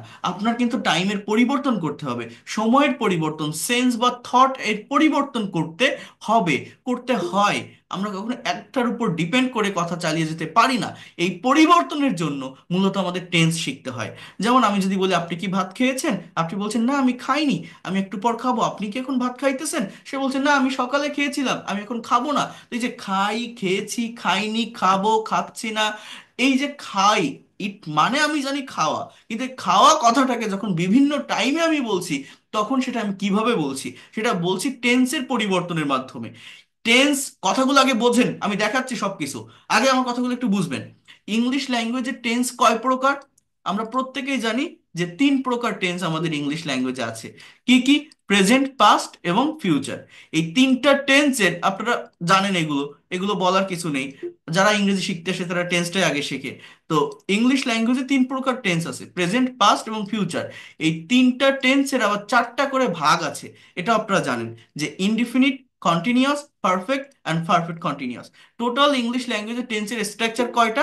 তিনে চারে 12টা। এই 12টা টেন্সের স্ট্রাকচার সম্পর্কে যদি আপনার ক্লিয়ার একটা কনসেপ্ট থাকে, তাহলে আপনি 12 ধরনের সেন্টেন্স তৈরি করতে পারবেন। অর্থাৎ একটা পার্টিকুলার ভার্বকে 12টা ওয়েতে, 12 দিকে, 12 ভাবে নিতে পারবেন বা বলতে পারবেন, যেটা আপনার মনের ভাব প্রকাশ করার জন্য যথেষ্ট নয়। কিন্তু আমার সেটা করতে হবে আগে। কেন? বোঝার চেষ্টা করেন, নেওয়ার চেষ্টা করেন, ভালোভাবে দেখবেন যে কথাগুলো বলছি, ভালোভাবে দেখবেন। একটা মিনিট, এত মানুষ জয়েন করছে। ওকে, ওকে। সো প্রথমত কি বলছি, খেয়াল করেন, ভালোভাবে বোঝার চেষ্টা করেন। আমাদের টোটাল ইংলিশ ল্যাঙ্গুয়েজে টেন্সের স্ট্রাকচার আছে 12টা। অর্থাৎ আমি যদি একটা স্যাম্পল কনভারসেশনের মাধ্যমে আপনাদেরকে দেখাই, এটা আমি আগেও আপনাদেরকে দেখিয়েছি, অনেকবার দেখিয়েছি, অনেকবার বলেছি আপনাদেরকে একটা কনভারসেশনের মাধ্যমে। যেমনটা, যেমন হচ্ছে, try to understand here, just wait a minute. দেখেন, এ এবং বি, কথাটা একটু বুঝবেন। এই দুইজনের ভিতরে একটা কথোপকথন বা একটা কনভারসেশন হচ্ছে। এ এবং বি, কি বললাম? এ এবং বি দুইটা মানুষ, মনে রাখেন। এখন এ বি কে প্রশ্ন করছে, আপনি কি রাতে ভাত খেয়েছেন? প্র্যাকটিক্যালি বুঝবেন, আমাদের এই ল্যাঙ্গুয়েজটাকে প্র্যাকটিক্যালি বুঝতে হবে। আপনি কি রাতে ভাত খেয়েছেন? এটা আমি ইংলিশে কিভাবে বলবো? এটা কোন টেন্স? আগে আমাকে টেন্স ধরতে হবে। মনে করেন আপনি বাইরে আছেন, আপনি একটা জায়গায় মেসে থাকেন, আপনার রুমমেট, তাকে আপনি জিজ্ঞাসা করছেন যে ভাই আমার তো আসতে একটু লেট হয়ে গেছে, তা রাতের খাবার কি খেয়েছেন? তো এখন এটা আপনি করছেন করছেন, অর্থাৎ রিসেন্ট পাস্ট, এটা প্রেজেন্ট পারফেক্ট টেন্স আপনি বলতে পারেন। যেমন কথাটা এরকম হয়, have you eaten rice at night? আপনি কি রাতে ভাত খেয়েছেন? Have you eaten rice at night? এখন বি বলছে যে আমি খাইনি, আপনি কি এখন ভাত খাচ্ছেন? বি এ কে বলছে, মানে আপনি কি এখন ভাত খেতে যাচ্ছেন, ভাত ভাত খাইতেছেন? So I have not eaten rice. I have not eaten rice, অর্থাৎ আমি ভাত খাইনি। এবার আবার বি প্রশ্ন করছে একে যে আর ইউ ইটিং রাইস নাও? অর্থাৎ আপনি কি এখন ভাত খাচ্ছেন? আর ইউ ইটিং রাইস নাও? এটা কে বলছে? বি বলছে। কাকে? এ কে। এবার দেখেন এ আবার বলছে যে আমি তো সকালে খেয়েছিলাম, আমি এখন খাবো না। দেখেন, I eat rice in the morning, in the morning, আমি এখন খাবো না। অর্থাৎ I will, try to understand here, I will not eat now, আমি এখন খাবো না। এই যে কথাগুলো আমি লিখলাম, এই যে কথাগুলো এখন লিখলাম, আমার কথাটা বোঝার চেষ্টা করেন। আমি দুইজনের ভিতর একটা স্যাম্পল কনভারসেশন তৈরি করেছি। কে কে? এ এবং বি, দুইটা পার্সন। দুইটা পার্সনের ভিতর আমি যে স্যাম্পল কনভারসেশনটা এখানে তৈরি করলাম, এই দুইটা পার্সনের ভিতর আপনাকে একটু বোঝার চেষ্টা করতে হবে। আমি একটা কমন ভার্ব ব্যবহার করছি। সেই ভার্বটা কি? ইট। ইট মানে কি? ইট মানে আমরা জানি হচ্ছে খাওয়া। দেখেন, এই খাওয়া কথাটাকে, ইট কথাটাকে আমি কোথাও লিখছি ইটেন, কোথাও লিখছি ইটিং, কোথাও লিখছি এ টি ই এট, আবার কোথাও লিখছি উইল নট ইট। এই যে ইট মানে আমি জানি খাওয়া, কিন্তু যখন আমি সময়ের পরিবর্তন করছি, তখন এই টেন্সের স্ট্রাকচারের পরিবর্তন হয়। আর এই টেন্সের স্ট্রাকচারটা মূলত কি, আমরা অনেকে এই জিনিসটা বুঝি না। টেন্সের স্ট্রাকচার হচ্ছে মূলত ভার্বের ফর্মের চেঞ্জ। এক একটা টেন্সের স্ট্রাকচারে এক এক ধরনের ভার্বের ফর্মের পরিবর্তন হয়ে সময়ের পরিবর্তন হয়। এই যে ইটকে কখনো ইটেন, ইটিং, উইল নট ইট বা অ্যাট, এই যে কথাগুলো আমি লিখলাম না, এই যে ফর্মগুলো আমি ইউজ করলাম না, মূলত প্র্যাকটিক্যালি যখন আমরা ইংলিশে কথা বলতে যাই, স্পিকিং করতে যাই, এই ভার্বটাকেই আমরা কারেক্ট ওয়েতে পুট করতে পারি না, কারেক্ট ওয়েতে বসাতে পারি না, ইউজ করতে পারি না। আর এইটা না করতে পারার কারণেই আমি বাংলায় যে কথাটা ভাবছি সেটাকে ইনস্ট্যান্টলি বলতে পারছি না ইংলিশে। প্রবলেমটা কোথায়? এই ভার্বে। সাবজেক্ট সাবজেক্টের জায়গায় থাকে, অবজেক্ট অবজেক্টের জায়গায় থাকে, এটার কোনো চেঞ্জ হয় না বা এইটা নিয়ে কোনো সমস্যা হয় না। সমস্যাটা মূলত ভার্ব নিয়ে, আমরা এই জিনিসটা বুঝি না। আমরা টেন্সের স্ট্রাকচার পড়ি না, যে সাবজেক্ট প্লাস ভার্বের present form plus extension, present indefinite, past form, past indefinite, have has plus ভার্বের পাস্ট পার্টিসিপল, এটা পারফেক্ট টেন্স, বা am is are was were বা shall be will be plus ভার্বের সঙ্গে আইএনজি, এগুলোকে কন্টিনিউয়াস টেন্স বলি। কিন্তু এই যে ভার্বের যে present form, past form, past participle form, present participle form, third person form, এইটা কি, আমরা এইটাই কিন্তু অনেকে জানি না, কিন্তু আমরা টেন্স শিখি। এখন আপনার যদি ভার্বের ফর্ম সম্পর্কে কনসেপ্ট না থাকে, আপনি টেন্স শিখে কি করবেন? টেন্স আপনার কোনো কাজে লাগবে না। টেন্স শেখার আগে ভার্বের ফর্ম সম্পর্কে একটা কনসেপ্ট রাখতে হয়, একটা ধারণা রাখতে হয়। যে যত বেশি ভার্বের মিনিং এবং ভার্বের ফর্ম জানে, সে তত দ্রুত ল্যাঙ্গুয়েজটাকে ডেভেলপ করতে পারে। আমরা অনেকেই বুঝি না, আমরা এটা করার চেষ্টা করি না। এই দেখেন, প্রত্যেকটা ভার্বের পাঁচটা ফর্ম আছে না? V1 বা প্রেজেন্ট ফর্ম, V2 বা পাস্ট ফর্ম, V3 বা পাস্ট পার্টিসিপল ফর্ম, V4 বা present participle form, V5 third person form. আমাদের যে গ্রামার বইগুলো থাকে সাবকন্টিনেন্টের, এই বইগুলোতে ভার্বের তিনটা ফর্ম দেওয়া থাকে, প্রেজেন্ট, পাস্ট আর পাস্ট পার্টিসিপল। বাট টোটাল ভার্বের ফর্ম কয়টা? পাঁচটা। যেগুলো দেওয়া থাকে না, V4 V5 দেওয়া থাকে না, এগুলো টেন্স শেখার সঙ্গে সঙ্গে হয়ে যায় এরকম আমরা মনে করি, বাট এগুলোরও প্রয়োজন আছে। কোথায় প্রয়োজন আছে আমি নেক্সট ক্লাসে বলবো আপনাদের। তো দেখেন, ইট এর পাস্ট ফর্ম এট, এর পাস্ট পার্টিসিপল ইটেন, EATEN, এর প্রেজেন্ট পার্টিসিপল হচ্ছে ইটিং, এর থার্ড পারসন হচ্ছে ইটস। এই প্রত্যেকটা ভার্বের এরকম ফর্ম আছে। আমি যদি বলি রাইট, রাইট মানে কি? লেখা। এর পাস্ট ফর্ম কি? রোড। আমরা অনেকেই পাস্ট ফর্মটা জানি না। Past participle written, present participle WRITT, written, present participle writing, third person. এই থার্ড পারসন মানে কি জানেন? এটা প্রেজেন্ট ইনডিফিনিট টেন্সে subject third person singular number হলে ভার্বের এই ফর্মটা বসে, অর্থাৎ ভার্বের সাথে এস বাই এস বসে। কিন্তু এখানে সব ক্ষেত্রে ভার্বের সাথে এস বাই এস বসে না। কেমন জানেন? যেমন আমি যদি বলি হ্যাভ, এই হ্যাভ মানে আমরা জানি আছে, এর পাস্ট ফর্ম কিন্তু হ্যাড, এর পাস্ট পার্টিসিপল যেটা সেটাও হ্যাড, এর প্রেজেন্ট পার্টিসিপল হচ্ছে হ্যাভিং, এর থার্ড পারসন কিন্তু এরকম হ্যাভস না, এর থার্ড পারসন আবার হ্যাজ। তাহলে এটা কিন্তু অন্যগুলোর সঙ্গে মিললো না। ঠিক আছে? তো এই জন্য এগুলো দরকার হয়। কেন দরকার হয় আমি বলবো। এই দেখেন, গো মানে আমরা জানি যাওয়া, এর পাস্ট ফর্ম হচ্ছে ওয়েন্ট, পাস্ট পার্টিসিপল হচ্ছে গান, এর প্রেজেন্ট পার্টিসিপল হচ্ছে গোয়িং, এর থার্ড পারসন হচ্ছে গোস। এই হ্যাভ ভার্বের একটা ব্যবহার দেখাবো। দেখেন একটা মিনিট, আমি যদি বলি আই হ্যাভ আ কার, আমার একটা গাড়ি আছে, আমরা অনেকে এটাকে এইভাবে নেগেটিভ করি, আই হ্যাভ নট এ কার। কিন্তু এটা কিন্তু একটা ভুল সেন্টেন্স। আমি যদি বলি আই গো টু স্কুল, আপনি এটাকে কিভাবে নেগেটিভ করেন? I go not to school বলেন না, আমরা কি বলি যে I don't, try to understand here, I don't go to school. এগুলো খুব simple things, basic things, but এগুলো সম্পর্কে আমাদের অনেকেরই ক্লিয়ার কনসেপ্টটা না থাকার কারণে স্পিকিং করতে গেলে বা লিখতে গেলে আমরা প্রবলেম ফেস করি, আমরা ভুল করি। আমি এইভাবে লিখি না, I go to school, I don't go to school. তাহলে এই যে হ্যাভ, এটা কিন্তু কোনো পারফেক্ট টেন্স না। হ্যাভ হ্যাজ দেখলে অনেকে মনে করে হয়তো পারফেক্ট টেন্স না। হ্যাভ হ্যাজ এখানে মেইন ভার্ব হিসেবে আছে হ্যাভটা, তো এটা প্রেজেন্ট ইনডিফিনিট টেন্সের সেন্টেন্স, সাবজেক্টের পরে ভার্বের present form. So present indefinite টেন্সকে নেগেটিভ করার নিয়ম হচ্ছে বা ইন্টারোগেটিভ করার নিয়ম হচ্ছে ডু, ডাজ এদের ব্যবহার করা। অর্থাৎ আই হ্যাভ আ কার, এটা negative, I have not a car বলবেন না, আপনি গো নট বসান না। হ্যাভ এখানে মেইন ভার্ব, হ্যাভ নট কোথায় বসানো যায়? যখন হ্যাভ অক্সিলারি ভার্ব হিসাবে বসে। আমি যদি বলি আই হ্যাভ প্লেড ক্রিকেট, আমি ক্রিকেট খেলেছি, হ্যাভটা অক্সিলারি, ওই প্লেডটা আমার main verb. You can say that I have not played cricket, have you played cricket. এভাবে পারফেক্ট টেন্সে যদি হয়, সেটা যদি অক্সিলারি ভার্ব হিসেবে বসে, আপনি হ্যাভ নট বা হ্যাভটাকে সামনে এনে কোশ্চেন করতে পারেন। কিন্তু হ্যাভ যখন মেইন ভার্ব হিসাবে বসে, তখন আই হ্যাভ নট এ কার এটা বলা যায় না, আপনাকে বলতে হবে I don't have a car. In the same way, এখানে সাবজেক্ট যদি থার্ড পারসন সিঙ্গুলার থাকে, হি, তখন কি হি হ্যাভস হবে? না, হি থাকলে আমার হ্যাজ বসাতে হয়। আমি যদি বলি হি হ্যাজ আ কার, তার একটা গাড়ি আছে, এইটার নেগেটিভ কি জানেন? অনেকে বলে he has not a car, but না, হি ডাজ বসাতে হয়। Subject third person singular number থাকলে প্রেজেন্ট ইনডিফিনিট টেন্সে ডাজ বসে, আর ডাজ বসলে মেইন ভার্বটা আবার প্রেজেন্ট ফর্মে চলে আসে। এখন এই হ্যাজ থার্ড পারসন ফর্ম, এর প্রেজেন্ট ফর্ম হচ্ছে have. He doesn't have a car, অনেকেই এটা বোঝে না যে he has a car, he doesn't have a car. অনেকে প্রশ্ন করে এই ডাজেন্ট হ্যাভ কেন হলো, এটা কিভাবে হলো, কিভাবে আসে। তো এই বিষয়গুলো, অর্থাৎ এই থার্ড পারসন ফর্ম সম্পর্কেও ধারণা রাখতে হয়। এদের উপরেও আমার আমার এখানে ডিটেলস একটা ক্লাস আছে। তো যেটা আমি বলার চেষ্টা করছিলাম বা আপনাদেরকে যেটা বোঝানোর চেষ্টা করছিলাম, সেটা হচ্ছে কি বলছি, এই প্রত্যেকটা ভার্বের পাঁচটা ফর্ম থাকে। আমরা টেন্স শেখার আগে, ইংরেজি শেখার আগে ভার্বের ফর্মগুলো শিখবো। এটা যদি আমরা না শিখি, আপনি কখনোই ইংরেজি ভাষা ডেভেলপ করতে পারবেন না। এবং এটা শেখার একটা ওয়েও আছে, আমি গল্পের মাধ্যমে এই বিষয়গুলো শিখিয়ে থাকি, এবং সেটা আমি আপনাদেরকে দেখাবো পরবর্তীতে, পরবর্তী সেশনগুলোতে। সেটা কেমন জানেন? এই দেখেন, আমার সময় বেশি নেই, আমার 10:30 থেকে আরেকটা ক্লাস নিতে হবে। আমি আরেকটু আপনাদের এখানে একটু কথা বলি।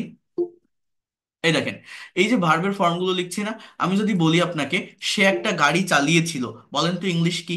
অনেকে আপনার টেন্স জানেন, যে ল বা লাম থাকলে তাকে পাস্ট ইনডিফিনিট টেন্স বলে। তাহলে পাস্ট ইনডিফিনিট টেন্সের স্ট্রাকচার কি? যে সাবজেক্ট প্লাস ভি টু, ভার্বের পাস্ট ফর্ম প্লাস এক্সটেনশন।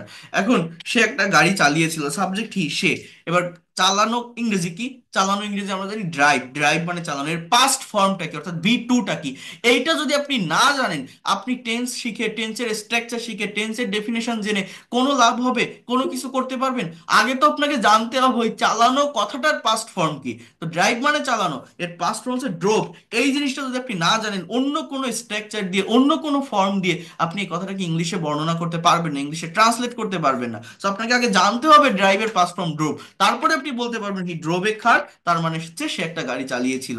অর্থাৎ আমরা পাস্ট টেন্স মানে অনেকেই ডিড, ওয়াজ এর ব্যবহার করি, বাট না, মেইন সেন্টেন্স, অ্যাফার্মেটিভ সেন্টেন্সে পাস্ট টেন্স মানে কি, পাস্ট টেন্সের স্ট্রাকচার কি, সাবজেক্ট প্লাস ভার্বের পাস্ট ফর্ম মানে প্রিন্সিপাল ভার্ব যেটা থাকে সেই ভার্বের পাস্ট ফর্ম ভি টু বসাতে হয়। গো এর পাস্ট ফর্ম ওয়েন্ট, রাইট এর পাস্ট ফর্ম রোড, ইট এর পাস্ট ফর্ম এড, স্পিক এর পাস্ট ফর্ম স্পোক। এইগুলো যদি আমি না জানি, আমি কিন্তু সেন্টেন্স তৈরি করতে পারবো না, কথা বলতে পারবো না। তো ভার্বের ফর্ম জানতে হয়। আরেকটা কথা আমি আপনাদেরকে আগে বলি, যারা ভোকাবুলারিতে দুর্বল, অনেকেই বলেন না যে স্যার আমার ভোকাবুলারি সম্পর্কে ভালো কনসেপ্ট নেই, ভোকাবুলারি আমি জানি না, তাহলে কোন ভোকাবুলারি গুলো পড়বো? যারা ভোকাবুলারিতে দুর্বল, যারা মনে করেন এই ভোকাবুলারির জন্য আমি ইংরেজি শিখতে পারছি না, আমার ইংলিশ ল্যাঙ্গুয়েজটা শিখতে গেলে প্রবলেম হচ্ছে, ভোকাবুলারি আমার একটা মেইন ব্যারিয়ার বা বাধা হয়ে আছে আমার কাছে, যাদের এই বিষয়টা মনে হচ্ছে বা যারা এটা মনে করেন, মনে রাখবেন ভোকাবুলারি বলতে শুধুমাত্র ভার্ব সম্পর্কে কনসেপ্ট রাখতে হয়, ভার্বের ভোকাবুলারি বেশি করে জানতে হয়। যেমন সাবজেক্ট কিন্তু একটা নির্দিষ্ট সার্কেলের ভিতর থাকে, আপনি যে কথাই বলতে যান না কেন, I, we, you, he, she, এগুলোর ভিতরেই সাবজেক্ট থাকবে। আর এরপরে যদি ভার্বটাকে আপনি ইউজ করতে পারেন, অবজেক্ট অটোমেটিক্যালি চলে আসবে। আই ইট, আমি খাই, কি খাই, আপনি ভাত খান, ডাল খান, রুটি খান, বসান। উই প্লে, কি খেলে, আপনি ফুটবল খেলেন, দাবা খেলেন, লুডো খেলেন, ক্রিকেট খেলেন, যে যা খেলেন, মানে অবজেক্ট কিন্তু অটোমেটিক্যালি চলে আসে যদি ভার্বটাকে ইউজ করতে পারেন। তার মানে ইংলিশ ল্যাঙ্গুয়েজটা কি, ভোকাবুলারি কি? ভোকাবুলারি মানে হচ্ছে ভার্বের ভোকাবুলারি। ভার্ব সম্পর্কে যে যত বেশি কনসেপ্ট রাখতে পারে, এই দেখেন আমার এখানে 200টা ভোকাবুলারি আছে, এগুলো আবার দুই ভাবে হয়, একটা হচ্ছে রেগুলার বা উইক ভার্ব, আর একটা হচ্ছে ইরেগুলার বা স্ট্রং ভার্ব, যার দুইটা বা তিনটা ফর্ম সেম থাকে তাকে রেগুলার বা উইক ভার্ব বলে, যার দুইটা বা তিনটা ফর্ম ডিফারেন্ট বা আলাদা থাকে তাকে ইরেগুলার বা স্ট্রং ভার্ব বলে। জাস্ট ওয়েট আ মিনিট, দেখাচ্ছি, তাকে ইরেগুলার বা স্ট্রং ভার্ব বলে। একটা মিনিট একটু ওয়েট করে আমি দেখাচ্ছি। তাহলে দেখেন, একটু মনোযোগ দিয়ে বোঝার চেষ্টা করেন, এই জায়গাটা নেওয়ার চেষ্টা করেন। সেটা হচ্ছে, কোথায় ছিলাম, এইখানে যে ওয়ার্ড গুলো দেখছেন আপনারা, এই ওয়ার্ড গুলো হচ্ছে 200টা, জাস্ট 200টা ওয়ার্ড সম্পর্কেও যদি আপনার ক্লিয়ার কনসেপ্ট থাকে, আপনি ইংলিশে কথা বলতে পারবেন। কেন জানেন? এই যে 200টা ওয়ার্ড দেখছেন, এটা মোস্ট ইউজফুল ওয়ার্ড, সব থেকে বাছাইকৃত 200টা ওয়ার্ড, যে ওয়ার্ডের মানে এই ওয়ার্ডের যে বাংলা মিনিং গুলো আছে, এই ধরনের ওয়ার্ড গুলো আমরা আমাদের বাংলা কনভারসেশনে হরহামেশা ইউজ করে থাকি। বাট ইংলিশে এদের সম্পর্কে প্রপার কনসেপ্ট না থাকার কারণে, অর্থাৎ ওয়ার্ড মিনিং গুলো না জানার কারণে, এর সাথে ভার্বের ফর্ম গুলো না জানার কারণে আমরা কথা বলতে পারি না। আমাকে ভার্বের ফর্ম জানতে হবে কেন? কারণ আমরা যে টেন্স শিখি কথার পরিবর্তনের জন্য, সময়ের পরিবর্তনের জন্য, এই টেন্স মূলত কি? টেন্স হচ্ছে মূলত ভার্বের ফর্মের চেঞ্জ। এক একটা টেন্সের স্ট্রাকচারে এক এক ধরনের ভার্বের ফর্ম বসে, অক্সিলারি ভার্ব এবং মেইন ভার্ব, ফর্মের চেঞ্জ হয়ে কথার পরিবর্তন হয়, সময়ের পরিবর্তন হয়, কালের পরিবর্তন হয়, যেটা করা দরকার, যেটা আমি বাংলায় ভাবি বাট ইংলিশে ইনস্ট্যান্টলি করতে পারি না বলে কথা বলতে পারি না। অর্থাৎ সব কথার এক কথা কি বললাম আমি? when you are going to communicate with others person, or you are going to make a conversation with someone or foreigner, you cannot speak in an unstable position. You have to change your sense, you have to change your thought, you have to change your time. So how can you do that? You can do it by changing the formation of verb according to, or by maintaining the structure of tense. কিভাবে সম্ভব? কথাটা বোঝার চেষ্টা করেন। আমার tense কয়টা আছে? 12টা। আমি যদি 12টা টেন্সের স্ট্রাকচার জানি, সর্বোচ্চ 12 ধরনের সেন্টেন্স বা বাক্য তৈরি করতে পারবো। একটা কথাকে 12টা ওয়েতে 12 ভাবে বলতে পারবো বা নিতে পারবো। যেমন এই যে জায়গাটাতে আমি দেখাচ্ছিলাম আপনাদেরকে, খেয়াল করেন, বোঝার চেষ্টা করেন, এই সময়ের পরিবর্তনটা শিখতে হবে। এইটা আমরা করতে পারি না বলে ইংলিশে কথা বলতে পারি না। এই দেখেন, আমি যদি বলি যে হি ড্রাইভস এ কার, এর বাংলা অর্থ কি? সে একটা গাড়ি চালায়। এই ড্রাইভ মানে কি? চালানো। দেখেন, কথার পরিবর্তনের জন্য, সময়ের পরিবর্তনের জন্য পরিবর্তনটা মূলত কোথায় করতে হয়? টেন্সের স্ট্রাকচার মূলত কি? এটা হচ্ছে ভার্বের ফর্মের পরিবর্তন। সাবজেক্টের জায়গায় থাকবে, সাবজেক্টকে হি, আর অবজেক্টকে এ কার, তাহলে পরিবর্তনটা দেখেন কোথায় হয়, এখানে কিন্তু পরিবর্তন না, পরিবর্তনটা ভার্বে। হি ড্রাইভস এ কার মানে কি, সে একটা গাড়ি চালায়। হি ড্রাইভস এ কার মানে কি বললাম, সে একটা গাড়ি চালায়। এখন আমি যদি বলি যে হি ড্রোভ এ কার, এর মানে হচ্ছে সে একটা গাড়ি চালিয়েছিল। আমি যদি বলি he will drive a car, এর মানে হচ্ছে সে একটা গাড়ি চালাবে। আমি যদি বলি he is driving a car, এর মানে হচ্ছে সে একটা গাড়ি চালাইতেছে বা চালাচ্ছে। আমি যদি বলি হি ওয়াজ ড্রাইভিং আ কার, সে একটা গাড়ি চালাচ্ছিল, চালাইতেছিল, পাস্ট কন্টিনিউয়াস। আমি যদি বলি he will be driving a car, সে একটা গাড়ি চালাতে থাকবে। অর্থাৎ আমি যদি টেন্সের স্ট্রাকচার জানি এইভাবে, আমার সাবজেক্ট কিন্তু হি, অবজেক্ট কিন্তু এ কার, পরিবর্তনটা অক্সিলারি ভার্ব আর মেইন ভার্বের। এই পরিবর্তনের মাধ্যমে সময় বা কালের পরিবর্তন হচ্ছে। আমার 6টা টেন্স লেখা শেষ। আমি যদি বলি হি হ্যাজ ড্রিভেন এ কার, সে একটা গাড়ি চালিয়েছে, 7টা শেষ। এইভাবে টেন্স যদি আমার জানা থাকে, একটা কথাকে সর্বোচ্চ 12টা ওয়েতে, 12 ভাবে, 12 দিকে আমি নিতে পারবো বা বলতে পারবো, যদি টেন্স জানা থাকে। কিন্তু এই 12টা টেন্সের স্ট্রাকচার আমার মনের ভাব প্রকাশের জন্য যথেষ্ট নয়। অর্থাৎ এই হ্যাজের জায়গায় হ্যাড দিলে পাস্ট পারফেক্ট, উইল হ্যাভ দিলে ফিউচার পারফেক্ট, হ্যাভ বিন বা হ্যাজ বিন দিলে প্রেজেন্ট পারফেক্ট কন্টিনিউয়াস, এভাবে টোটাল 12টা করা যায়। এখন আমি কি বলছি দেখেন, টেন্স জানা থাকলে একটা পার্টিকুলার ভার্বকে, অর্থাৎ এই ড্রাইভ মানে চালানো, এই চালানো কথাটাকে আমি সর্বোচ্চ 12 দিকে, 12টা ওয়েতে, 12 ভাবে, 12টা টাইমে নিতে পারবো বা বলতে পারবো। বাট এই 12টা টাইম আমার মনের ভাব প্রকাশ করার জন্য যথেষ্ট নয়। এর জন্য আমাকে শিখতে হয় মডাল এবং সেমি মডাল অক্সিলারি ভার্বের ব্যবহার। কথাটা মনোযোগ দিয়ে বুঝবেন। এটা মূলত প্রবাবিলিটি, পসিবিলিটি, অ্যাবিলিটি, অব্লিগেশন এগুলো এক্সপ্রেস করে। শুধু টেন্স দিয়ে মনের হোল থট বা সেন্স প্রকাশ করা যায় না। ইংলিশ ল্যাঙ্গুয়েজে টোটাল 18টার মতো মডাল এবং সেমি মডাল অক্সিলারি ভার্ব আছে। Can, could, may, might, shall, should, will, would, need to, dare to, have to, has to, had to, am to, is to, are to, am, is, are, was, were, supposed to, going to, এগুলোকে modal এবং semi modal auxiliary verb বলে। এগুলো সম্পর্কে যদি আপনার clear concept থাকে, তাহলে এই মনের যে সেন্স, মনের যে থট, এটাকে আরো বাড়াতে পারবেন। আর এটা যদি আপনি পারেন, আপনাকে কেউ আটকায় রাখতে পারবে না। Whatever you think in Bangla, you will be able to translate or convert it in English. যেমন দেখেন, আমি যদি বলি সে একটা গাড়ি চালাতো, আপনি কোন টেন্স দিয়ে বলবেন? পাস্ট টেন্স মনে হচ্ছে? না, পাস্ট টেন্স এই কথা বলতে পারবেন না। হি ড্রোভ এ কার মানে সে গাড়ি চালিয়েছিল। এখন চালাতো বললে এটা ইউজ টু বা উড, এই ধরনের মডালের ব্যবহার আপনার করতে হবে। Semi modal use, use to drive a car, এর মানে হচ্ছে সে একটা গাড়ি চালাতো। অর্থাৎ টেন্স দিয়ে সব প্রকাশ করা যায় না। আমি যদি বলি তার গাড়ি চালানো উচিত, হি শুড ড্রাইভ আ কার, তার গাড়ি চালানো উচিত, হি শুড ড্রাইভ আ কার। আমি যদি বলি সে গাড়ি চালাতে পারে, he can drive a car, সে গাড়ি চালাতে পারতো, he could drive a car, সে গাড়ি চালাতো, যেটা বললাম ইউজ টু বা হি উড ড্রাইভ আ কার। অথবা আমি যদি বলি সে অবশ্যই গাড়ি চালাবে, হি মাস্ট ড্রাইভ আ কার। আমি যদি বলি যে তার গাড়ি চালানো দরকার, he need to drive a car, এটা মডাল ভার্ব। আবার আমি যদি এরকম একটা বাক্য বলি, তার আজ গাড়ি চালানোর কথা আছে, তাহলে he is suppose to drive a car, বা তাকে গাড়ি চালাতে হয়, he is to drive a car, চালাতে হতো, হি ওয়াজ টু ড্রাইভ আ কার, তাকে চালাতে হবে, he has to drive a car. অর্থাৎ এগুলোকে মডাল এবং সেমি মডাল ভার্ব বলা হয়। সাবজেক্ট কিন্তু হি, অবজেক্ট কিন্তু এ কার। আমি পরিবর্তনটা কোথায় করছি? ভিতরে, ভার্বের ফর্মে। ট্রাই টু আন্ডারস্ট্যান্ড হিয়ার, ভিতরে কোথায়, কোথায় পরিবর্তন হচ্ছে, বোঝার চেষ্টা করেন।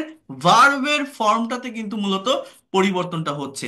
তাহলে দেখেন আমি কি বলছি, আমার টেন্সের স্ট্রাকচার আছে 12টা, প্লাস 18টার মতো মডাল এবং সেমি মডাল অক্সিলারি ভার্ব আছে। টোটাল ইংলিশ ল্যাঙ্গুয়েজের স্ট্রাকচার কয়টা? 12 + 18, টোটাল 30টা স্ট্রাকচার। এই 30টা স্ট্রাকচার সম্পর্কে যদি কারো ক্লিয়ার কনসেপ্ট থাকে, আপনি যদি এই 30টা স্ট্রাকচার ভালোভাবে বুঝতে পারেন বা নিতে পারেন, তাহলে কি হবে, একটা পার্টিকুলার ভার্ব করতে, যে ড্রাইভ মানে চালানো, এই চালানো কথাটাকে 30টা ওয়েতে, 30 দিকে, 30 ভাবে নিতে পারবেন বা বলতে পারবেন। আর এটা যদি আপনি পারেন, আপনি বাংলায় যেটাই ভাবেন না কেন, সেই কথাটাকেই ইনস্ট্যান্টলি ইংলিশে ট্রান্সলেট করতে পারবেন, ইংলিশে ট্রান্সলেট করতে সক্ষম হবেন। শুধুমাত্র ভোকাবুলারি ভার্ব, অর্থাৎ যে কথাটা আপনি বলছেন, একটা সাবজেক্ট আপনি নিবেন, যে কথা বলছে সেইভাবে সাবজেক্ট নেওয়ার পর ভার্বটা আনবেন। ভার্বের জন্য ওই যে বললাম ভোকাবুলারি শিখতে হবে, ওই 200টা ভোকাবুলারি আমি পাঠিয়ে দিব। ওইটা যদি আপনি ইউজ করতে পারেন, অর্থাৎ সাবজেক্টের পর ভার্ব যদি ইউজ করতে পারেন, দেখবেন অবজেক্ট অটোমেটিক্যালি চলে আসে। আর সেইটা আসলে এবার মানে প্রবলেমটা কোথায় হয়, যে আমি যে সেন্সে কথাটা বলতে চাচ্ছি আমি নিতে পারতেছি না। এইটার জন্য আমি কি বলছি, জাস্ট 12টা মডেল, 12টা টেন্স, 18টা মডেল, সেমি মডেল, 30টা। এইটা যদি, এই সেন্সগুলো যদি আপনার জানা থাকে, এবং শুধু সেন্টেন্স তৈরি করলে হবে না, এটা নেগেটিভ ইন্ট্রোগেটিভ, নেগেটিভ ইন্ট্রোগেটিভ করা শিখতে হবে। তাহলে আর কিছুই দরকার হয় না। ইংলিশ ল্যাঙ্গুয়েজ কিছুই না, কঠিন না, খুবই সহজ, খুবই সিম্পল। শুধুমাত্র আমাকে কারেক্ট স্ট্র্যাটেজি ফলো করে, টেকনিক ফলো করে এগোতে হয়। আমরা এটা করি না বলে বিভিন্ন জায়গা থেকে দেখার চেষ্টা করি, তাই পারি না।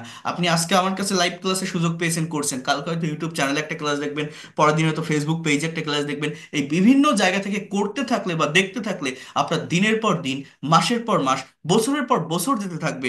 আপনাকে ইংরেজি শিখে যেতে হবে, আপনি এই শেখাটাকে শেষ নামাতে পারবেন না। বাট যদি সত্যিকার অর্থে শিখতে চান, আপনাকে এইভাবেই, অর্থাৎ একটা স্ট্র্যাটেজি ফলো করে এগোতে হবে। আপনি যতই দুর্বল হন, যতই ইলিটারেট হন, যতই অশিক্ষিত হন, আপনি পারবেন। এটা কোনো রকেট সায়েন্স না, এটা সায়েন্স বা ম্যাথ না যে টিচার পড়ালো মনোযোগ দিয়ে বুঝলেন। হাজারটা ক্লাস করেও কোনো লাভ হবে না যদি না আপনার ব্রেন দিয়ে আপনি আইডিয়া জেনারেট করতে না পারেন, আপনি যদি মুখ দিয়ে কথা বের করতে না পারেন, আপনি যদি কাজ না করেন।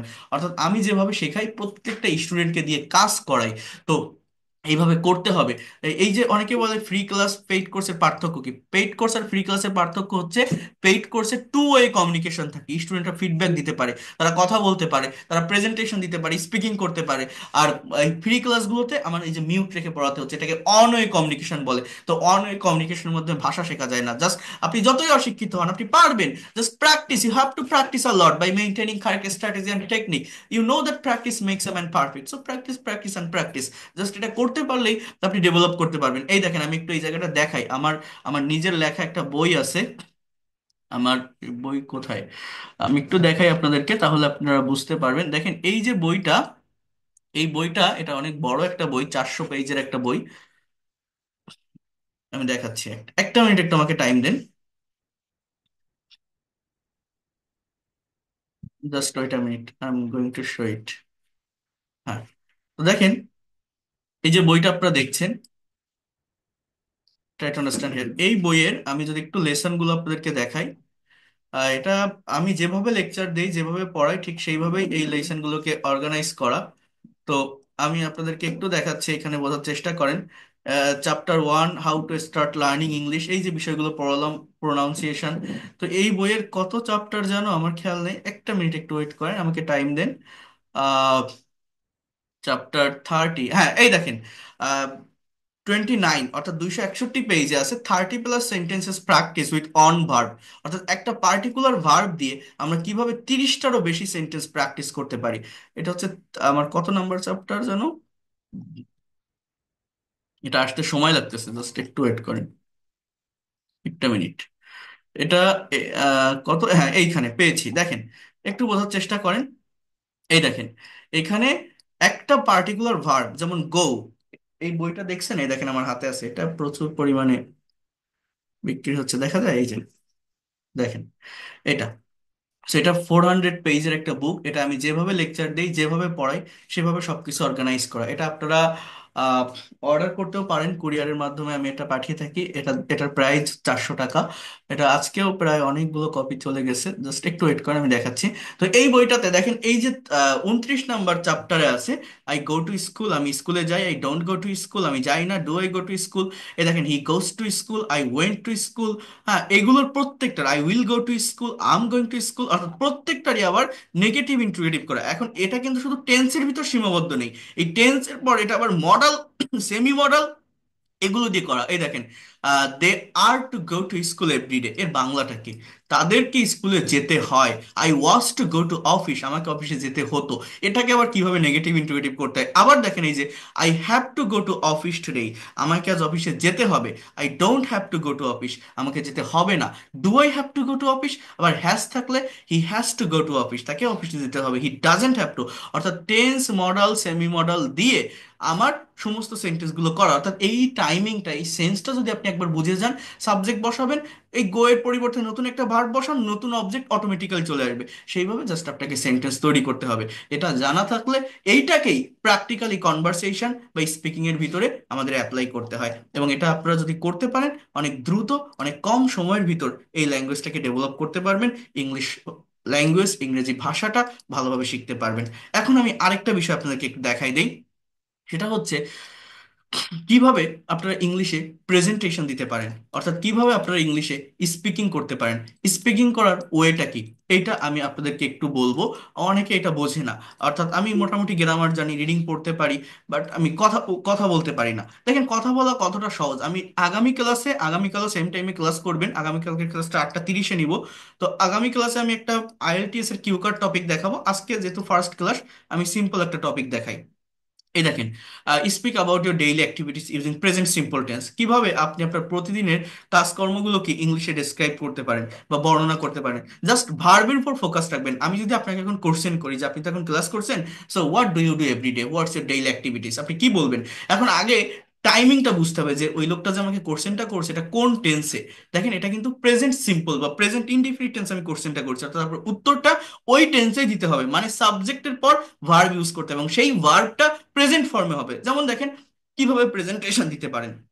কথা বলতে গেলে প্রথমত একটা গ্রিটিংস বা একটা ইন্ট্রোডাকশনের প্রয়োজন, যেমন আসসালামু আলাইকুম, good afternoon you all, I'm Sakib before you, I am really glad to share my feelings. আমি সত্যি আনন্দিত আমার অনুভূতিটা ব্যক্ত করতে পেরে। I will try to say something about my daily activities. Then এখান থেকে শুরু, দেখেন body part. I get up early in the morning every day, আমি প্রতিদিন খুব সকালে ঘুম থেকে উঠি। Then I brush my teeth, আমি দাঁত ব্রাশ করি। I wash my face and take ablution for ফজর প্রেয়ার, আমি উজু করি এবং আমি আমি মুখ ধুই এবং ফজরের নামাজের জন্য উজু করি। দেখেন এই ভার্বগুলোকে কিন্তু হাইলাইট করা ইয়েলো কালার দিয়ে, okay. After that I do some exercise, তারপর আমি কিছু ব্যায়াম করি। Then I refresh my self and take my breakfast. Then I get ready to go to office at 9:30 AM, আমি 9:30টার জন্য অফিসে যাওয়ার জন্য রেডি হই। I start doing my work, আমি আমার কাজ শুরু করি। I take lunch at 2 PM, আমি 2টায় লাঞ্চ করি। Then I come back from office at 5 PM, আমি 5টায় অফিস থেকে বাসায় ফিরি। And I spend some times with my family, আমার পরিবারের সাথে কিছু সময় কাটাই। Then I learn English for 1 hour, 1 ঘন্টার জন্য ইংরেজি শিখি। And take my dinner at 10 PM, আমি 10টায় ডিনার করি। And I go to bed for sleeping at 11 PM। So that's all about my daily activities. তাহলে কেউ কোনো কাজ অ্যাজ ইউজুয়াল করে, প্রতিদিন করে, রেগুলার ওয়েতে করে। এইটাকে আমি বর্ণনা করছি কিভাবে? এইটাকে আমি বর্ণনা করছি জাস্ট আমাদের প্রেজেন্ট সিম্পল টেন্স বা সাবজেক্টের পর ভার্বের যে প্রেজেন্ট ফর্মটা আছে সেটা ইউজ করে, সেটা বসিয়ে আমি এটাকে ডেসক্রাইব করতে পারছি। কিন্তু দেখেন আমি কি বলছি, এই ভাষাটা মূলত কি সময়ের পরিবর্তন। অর্থাৎ আমি যদি এখন আপনাকে টাইমের চেঞ্জটা করতে বলি, আমি যদি আপনাকে বলি যে ভাই বা ম্যাডাম, আপনি তো এখন আমার ক্লাস করছেন, আপনি গতকাল সারাদিন কি করেছিলেন? কেউ কি মনে করতে পারবেন যে আমি গতকাল এই কাজগুলো করেছিলাম বা এই অ্যাক্টিভিটিস গুলো আমার ছিল? আপনার গতকালকে সারাদিনের কাজগুলো কি ছিল, এটা আপনি ইংলিশে কিভাবে ডেসক্রাইব করবেন? বা আজকে সারাদিন কি করে আসছেন, what did you do today, or what was your yesterday activities, can you describe your past activities? সেটা কিভাবে করবেন? কঠিন না। পরিবর্তন কোথায় জানেন? দেখেন সাবজেক্ট সাবজেক্টের জায়গায়, অবজেক্ট অবজেক্টের জায়গায়, পরিবর্তন কিন্তু ভার্বের ফর্ম, অর্থাৎ ভার্বের পাস্ট ফর্ম ইউজ করতে হবে, পাস্ট টেন্স মেনটেন করে লিখতে হবে। যেমন দেখেন এইখান থেকে দেখাই বডি পার্ট, এই গ্রিন কালার দিয়ে ভার্বগুলোকে দেখেন এখানে হাইলাইট করা আছে। I got up early in the morning yesterday, আমি গতকাল খুব সকালে ঘুম থেকে উঠেছিলাম। Then I brushed my teeth, আমি আমার দাঁত ব্রাশ করেছিলাম। I washed my face and took ablution for ফজর প্রেয়ার, আমি মুখ ধুয়েছিলাম এবং ফজরের নামাজের জন্য উজু করেছিলাম। After that I did some exercise, আমি কিছু ব্যায়াম করেছিলাম। Then I refreshed my self and took my breakfast. Take হবে না, এটা টুক হবে। টেক এর পাস ফ্রম টুক, গেট এর পাস ফ্রম গট, ওয়াশ এর পাস ফ্রম ওয়াশ। বাংলাটা বুঝবেন, our mother tongue is Bangla, right? তো কি করেছিলাম, হ্যাঁ, বাংলাটা কি? After that I did some exercise, আমি কিছু ব্যায়াম করেছিলাম। Then I refreshed my self and took my breakfast. Then I got ready to go to office at 9:30 AM, আমি 9:30টার দিকে অফিসে যাওয়ার জন্য রেডি হয়েছিলাম। And I started doing my work, আমার কাজ শুরু করেছিলাম। I took lunch at 2 PM, আমি 2টায় আমার লাঞ্চ করেছিলাম। After that I came back from office at 5 PM, আর কামের পাস্ট ফর্ম হচ্ছে কেম, আমি 5টায় অফিস থেকে বাসায় ফিরেছিলাম। Then I spend some times with my family, আমার পরিবারের সাথে কিছু সময় কাটিয়েছিলাম। Then I learn English for 1 hour, 1 ঘন্টার জন্য আমি ইংরেজি শিখেছিলাম। এরপর কি? Then I took my dinner at 10 PM, আমি 10টায় আমার ডিনার করেছিলাম। And I went to bed for sleeping at 11 PM, 11টায় বেডে ঘুমাতে গিয়েছিলাম। So it was my yesterday activities, thanks for patience sharing. তাহলে দেখেন কঠিন না। আমার কিন্তু আমি কথা বলতে পারি না কেন? আমি যে টাইমে কথাটা বলতে চাচ্ছি সেই অনুযায়ী ভার্বটাকে আমি ইউজ করতে পারি না, এই জায়গাটাতেই মূলত ভুল হয় আমাদের। তো এইটা করা শিখতে হবে। এখন যদি আমি আপনাকে প্রশ্ন করি, what will you do tomorrow, সময়ের পরিবর্তন করা শিখতে হবে। আপনি আগামীকাল সারাদিন কি করবেন, এই কথা কি আপনি আমার সামনে ইংলিশে ডিসক্রাইব করতে পারবেন? আপনার আগামীকালকে সারাদিনের কাজটা কি হবে, এটা আপনাকে ইংলিশে বলতে হবে। পারবেন? ভেবে দেখেন তো।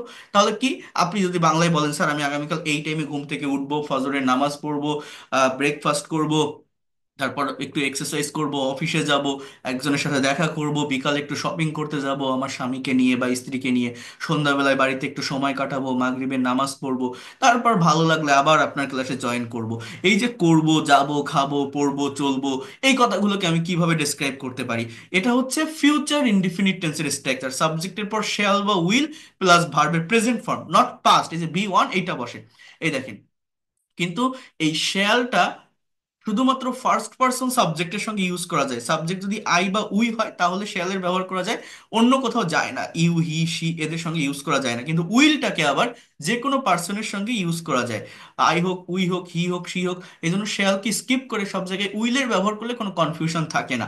এবং মডার্ন গ্রামার অনুযায়ী উইলের ব্যবহারটাই সব জায়গায় হয়। তাহলে দেখেন এই ফিউচারের কথাগুলো কিভাবে আপনি ডেসক্রাইব করবেন। জাস্ট আমার এই যে স্কাই কালার দিয়ে হাইলাইট করা এই জায়গাটা দেখেন কি বলছে। I will get up early in the morning tomorrow, আমি আগামীকাল খুব সকালে ঘুম থেকে উঠবো। Then I will brush my teeth and wash my face and I will take ablution for Fajr period, আমি দাঁত ব্রাশ করব, উজু করব ফজরের নামাজের জন্য। Then I will do some exercise, আমি কিছু ব্যায়াম করব।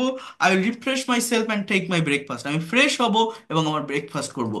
Then I will get ready, এই দেন বা আফটার দ্যাট লিখছে, এর পরিবর্তে এটা জাস্ট একটা স্যাম্পল প্রেজেন্টেশন। তো এই জন্য মানে অ্যাডভান্স প্রেজেন্টেশনগুলোতে অন্যান্য লিঙ্কার্সের ব্যবহার আছে, অর্থাৎ এখানে আপনি first, firstly, secondly, thirdly, fourthly, আর moreover, consequently, in this way, বিভিন্ন ধরনের লিঙ্কিং ওয়ার্ড বা ট্রানজিশনাল ওয়ার্ডের ব্যবহার করতে পারেন। সেটা অ্যাডভান্স প্রেজেন্টেশনগুলোতে আছে। এটা যেহেতু সিম্পল বা একদম বেসিক একটা প্রেজেন্টেশন, এই জন্য এটা রেখে দেওয়া, যাতে করে স্টুডেন্টদের কষ্ট না হয় করতে।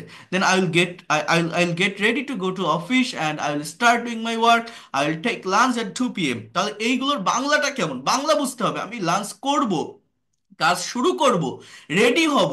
I will come back from office at 5 p.m. আমি 5টায় অফিস থেকে বাসায় ফিরবো। Then I will spend some times with my family, আমার পরিবারের সাথে কিছু সময় কাটাবো। I will learn English for 1 hour, আমি 1 ঘন্টার জন্য ইংরেজি শিখবো। Then I will take my dinner at 10 p.m. আমি 10টায় আমার ডিনার করব। I will go to bed for sleeping at 11 p.m. আমি 11টায় বেডে ঘুমাতে যাব। So that will be my tomorrow's activities, thanks for patience hearing. এইভাবে আপনি আপনার আগামীকালকের কাজটাকে ডিসক্রাইব করতে পারবেন। অর্থাৎ একটা সার্টেন টাইমের ভিতর সীমাবদ্ধ থাকলে হবে না, আমাদের কথার পরিবর্তন, কালের পরিবর্তন, সময়ের পরিবর্তন করতে হবে। দেখেন আপনারা ফ্রি ক্লাসের স্টুডেন্ট, আমার পেইড কোর্সে যারা থাকে তাদের কাছ থেকে আমি প্রেজেন্টেশন নিই, আমার ইউটিউব চ্যানেলে অনেক স্পিকিং ক্লাস পাবেন। কিন্তু আপনি আপনি তো আর ওটা দিতে পারবেন না, যেহেতু এখানে অন ওয়ে কমিউনিকেশনটা হয়।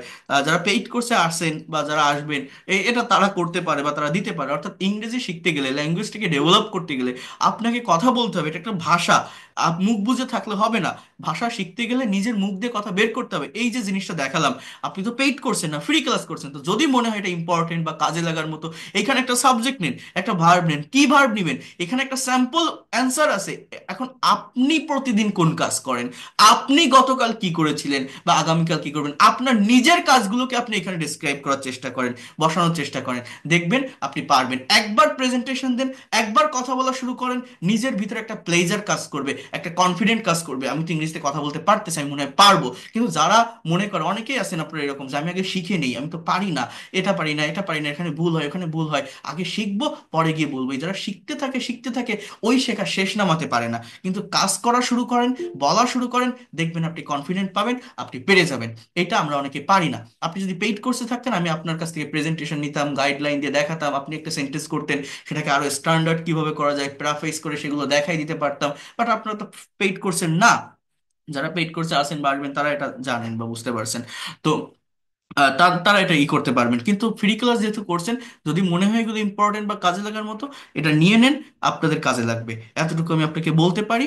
সো এই বিষয়গুলোই আপনাকে মেনটেন করতে হবে। আমি কি কি দেখালাম, প্রথমে একটা দিক দেখালাম কিভাবে সেন্টেন্সকে বড় করতে হয়, টেনে লম্বা করতে হয়, একটা বাক্যের ভিতর এক্সট্রা ইনফরমেশন কিভাবে নিয়ে আসতে হয়। আরেকটা বিষয় আমি কি দেখালাম, যে কিভাবে সেন্টেন্সকে ঘোরাতে হয়, অর্থাৎ সময়ের পরিবর্তন, টাইমের পরিবর্তন, টেন্সের ব্যবহার করে কিভাবে করতে হয়।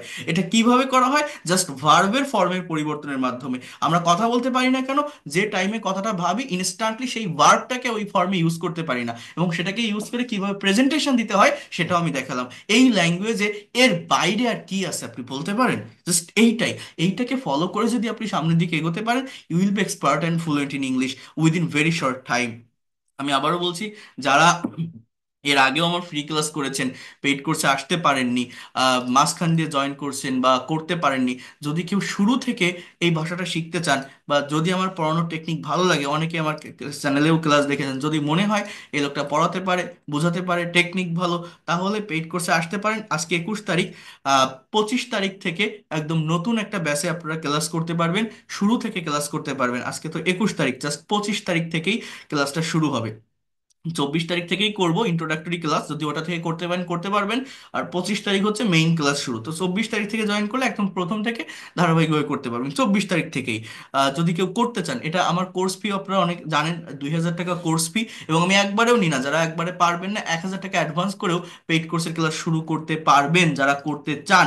আমি এটা আপনাদেরকে আগেও বলেছি, এইভাবে গুগল মিটের মাধ্যমে ক্লাসগুলো হবে। সপ্তাহে 1 ঘন্টা ক্লাসটা ফ্রিতে, ওই ল্যাঙ্গুয়েজটা অ্যাকচুয়ালি শেখা যায় না, সত্যি কথা বলতে। আজকে ফ্রি ক্লাস করছেন, হয়তো আর 15 দিন পর আবার ক্লাস পাবেন, বা 5 দিন পর আবার ক্লাস পাবেন।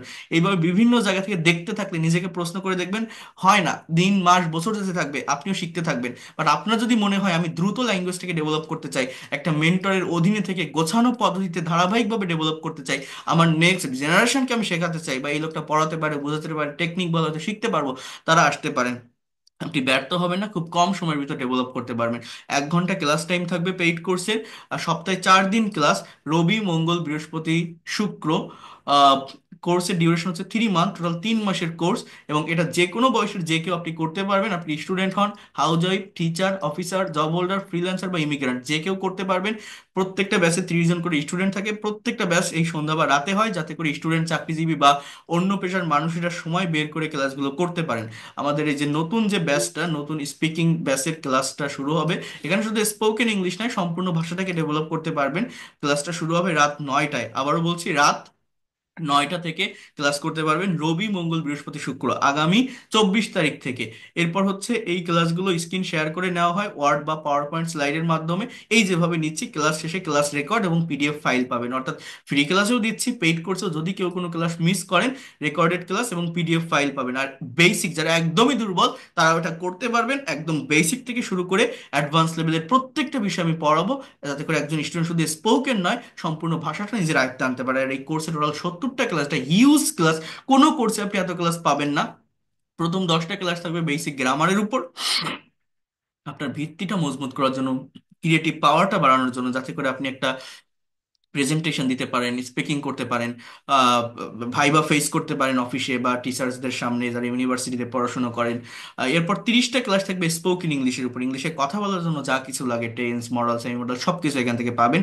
40 থেকে 50 নম্বর ক্লাসগুলো থাকবে রাইটিং এর উপর, যারা রাইটিং এ এক্সপার্ট হতে চান, ফ্রি হ্যান্ড রাইটিং বলেন বা আদার্স যে বিষয়গুলো আছে, ব্লগ রাইটিং, যারা ফ্রিল্যান্সার আছেন, গিগ তৈরি করতে পারেন না, যারা বিসিএস, ব্যাংক জব, অ্যাডমিশনের প্রিপারেশন নিচ্ছেন, তাদের জন্য এই রাইটিং এর ক্লাসগুলো অনেক বেশি ইফেক্টিভ হবে। 50 থেকে 70 নম্বর ক্লাসগুলো থাকবে প্রেজেন্টেশন, কনভারসেশন এবং ট্রান্সলেশনের উপর। অর্থাৎ এখানে আপনাকে দিয়ে আমি কাজ করাবো, আমি বসে থাকবো, আপনি কাজ করবেন, ভুল হলে আমি সলভ করে দিব। অর্থাৎ টিচার শুধু পড়ালে হয় না, যদি স্টুডেন্ট কাজ না করে, মুখ দিয়ে কথা বের না করে, ব্রেন দিয়ে আইডিয়া জেনারেট না করে, তাহলে কখনোই ভাষা শেখা সম্ভব না। তো 3 মাসের ভিতরে আপনি কমপ্লিট করতে পারবেন। আমার মেইন ওয়েটা কি, আউটলাইনটা কি, যে first of all I will talk about grammar, then spoken English, then writing, translation, conversation, presentation. Certain টপিকের উপর স্যাম্পল কোশ্চেন থাকবে, অ্যান্সার থাকবে, আমি বুঝাই দিব সাবজেক্ট কোনটা, ভার্ব কোনটা, অবজেক্ট কোনটা, কোথায় ফ্রেজ আছে, কোথায় ক্লজ আছে। তারপরে কি করবেন, নিজের মতো করে প্রেজেন্টেশন দিবেন, সেখানে ভুল হলে আমি দেখাই দিব। যারা আইএলটিএস এর প্রিপারেশন নিতে চান, এই কোর্সটা তাদের জন্য অনেক ইফেক্টিভ একটা কোর্স হবে।